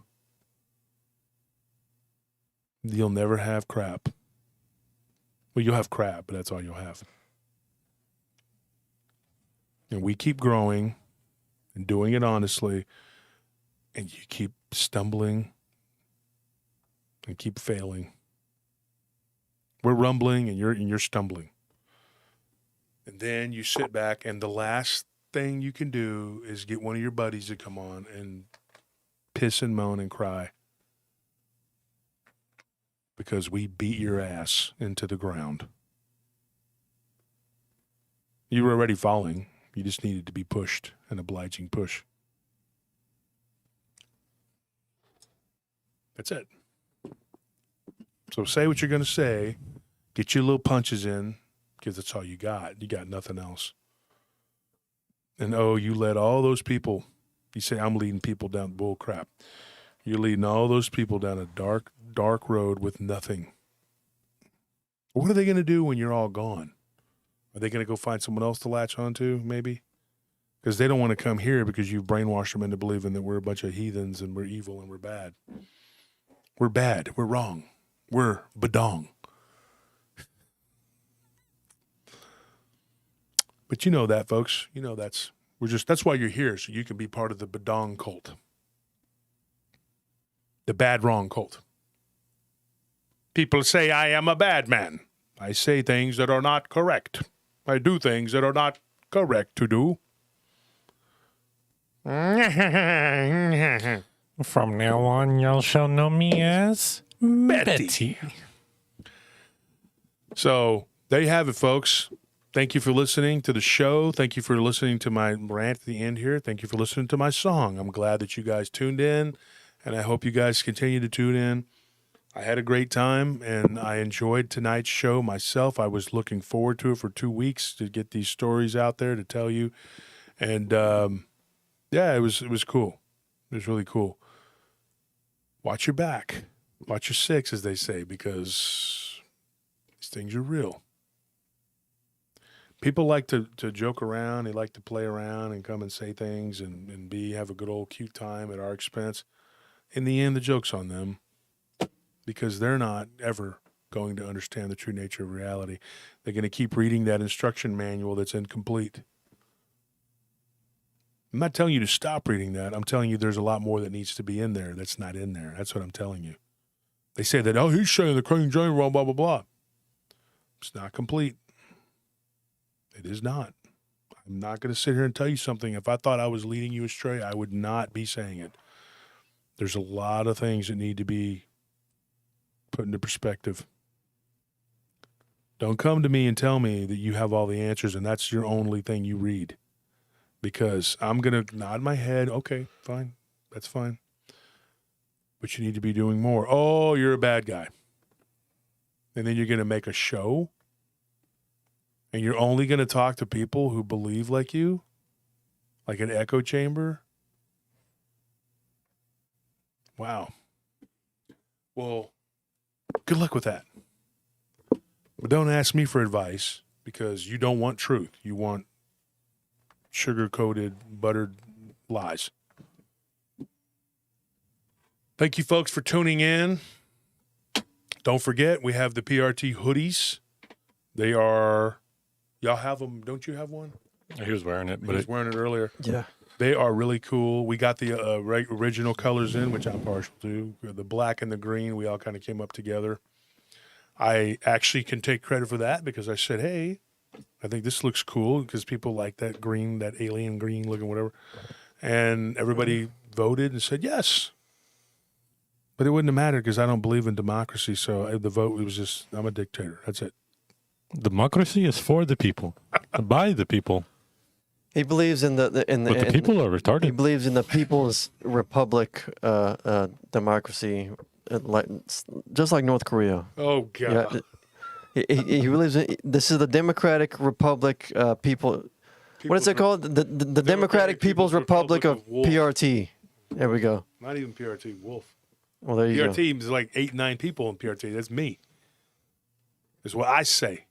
I'm just kidding, folks. Well, no, we do. We sit down as a team, and I've been voted down on some things I thought was cool. I was like, what is wrong with this? And they're like, those aren't going to work.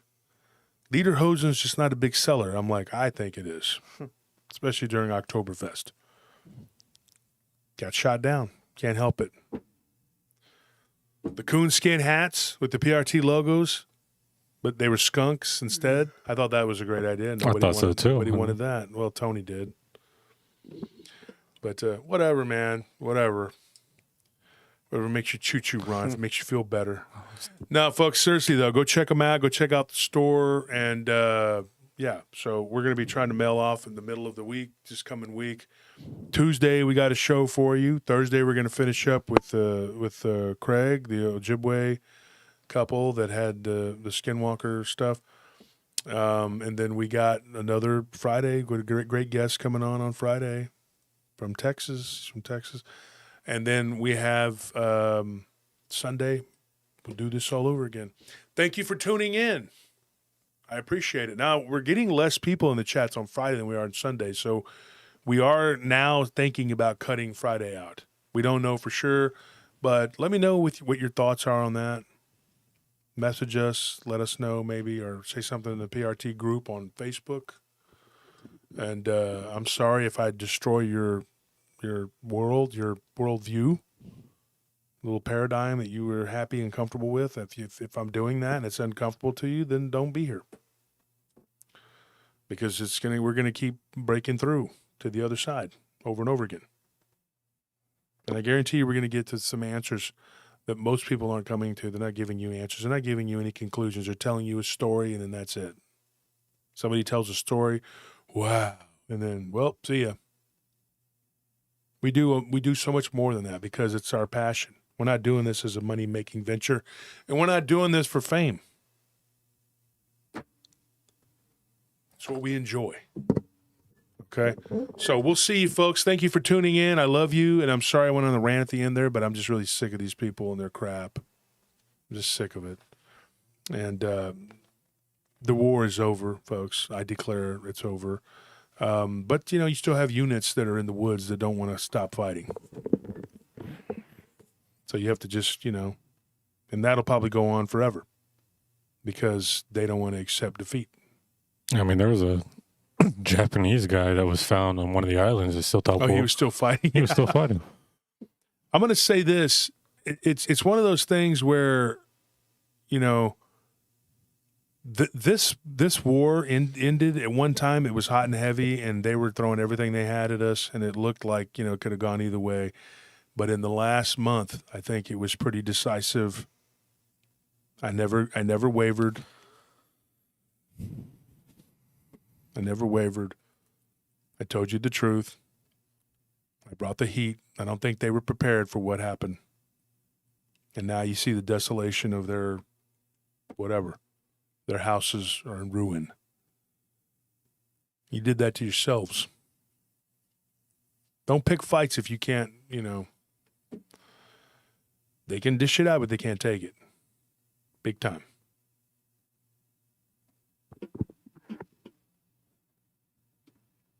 Glass houses. Don't be throwing rocks. If you got a glass jaw, maybe you should not talk. It's over. Give it up. And eventually, you're just going to be, oh, yeah, I remember that guy. That's it. That's what's going to happen. You're going to be butt naked on an island, throwing spears at planes flying overhead. You and your listeners on the island together. Welcome to Fantasy Island. We don't wear clothes, and we only read from one book. 2 chapters. That's it. Those that suit me. That's it. That's what they're going to be. Right? All right, folks. Thank you for tuning in. We love you. Thank you for everybody that donated. Thank you so much. That helps the show enormously. I feel bad for, our caller. Please get in touch with me. Okay? We appreciate you calling in. Thank you so much. Sorry that people say things and whatever, and it's frustrating, but they're dealt with. And under those accounts, they'll never be back on this chat. I'll see you folks. Good night.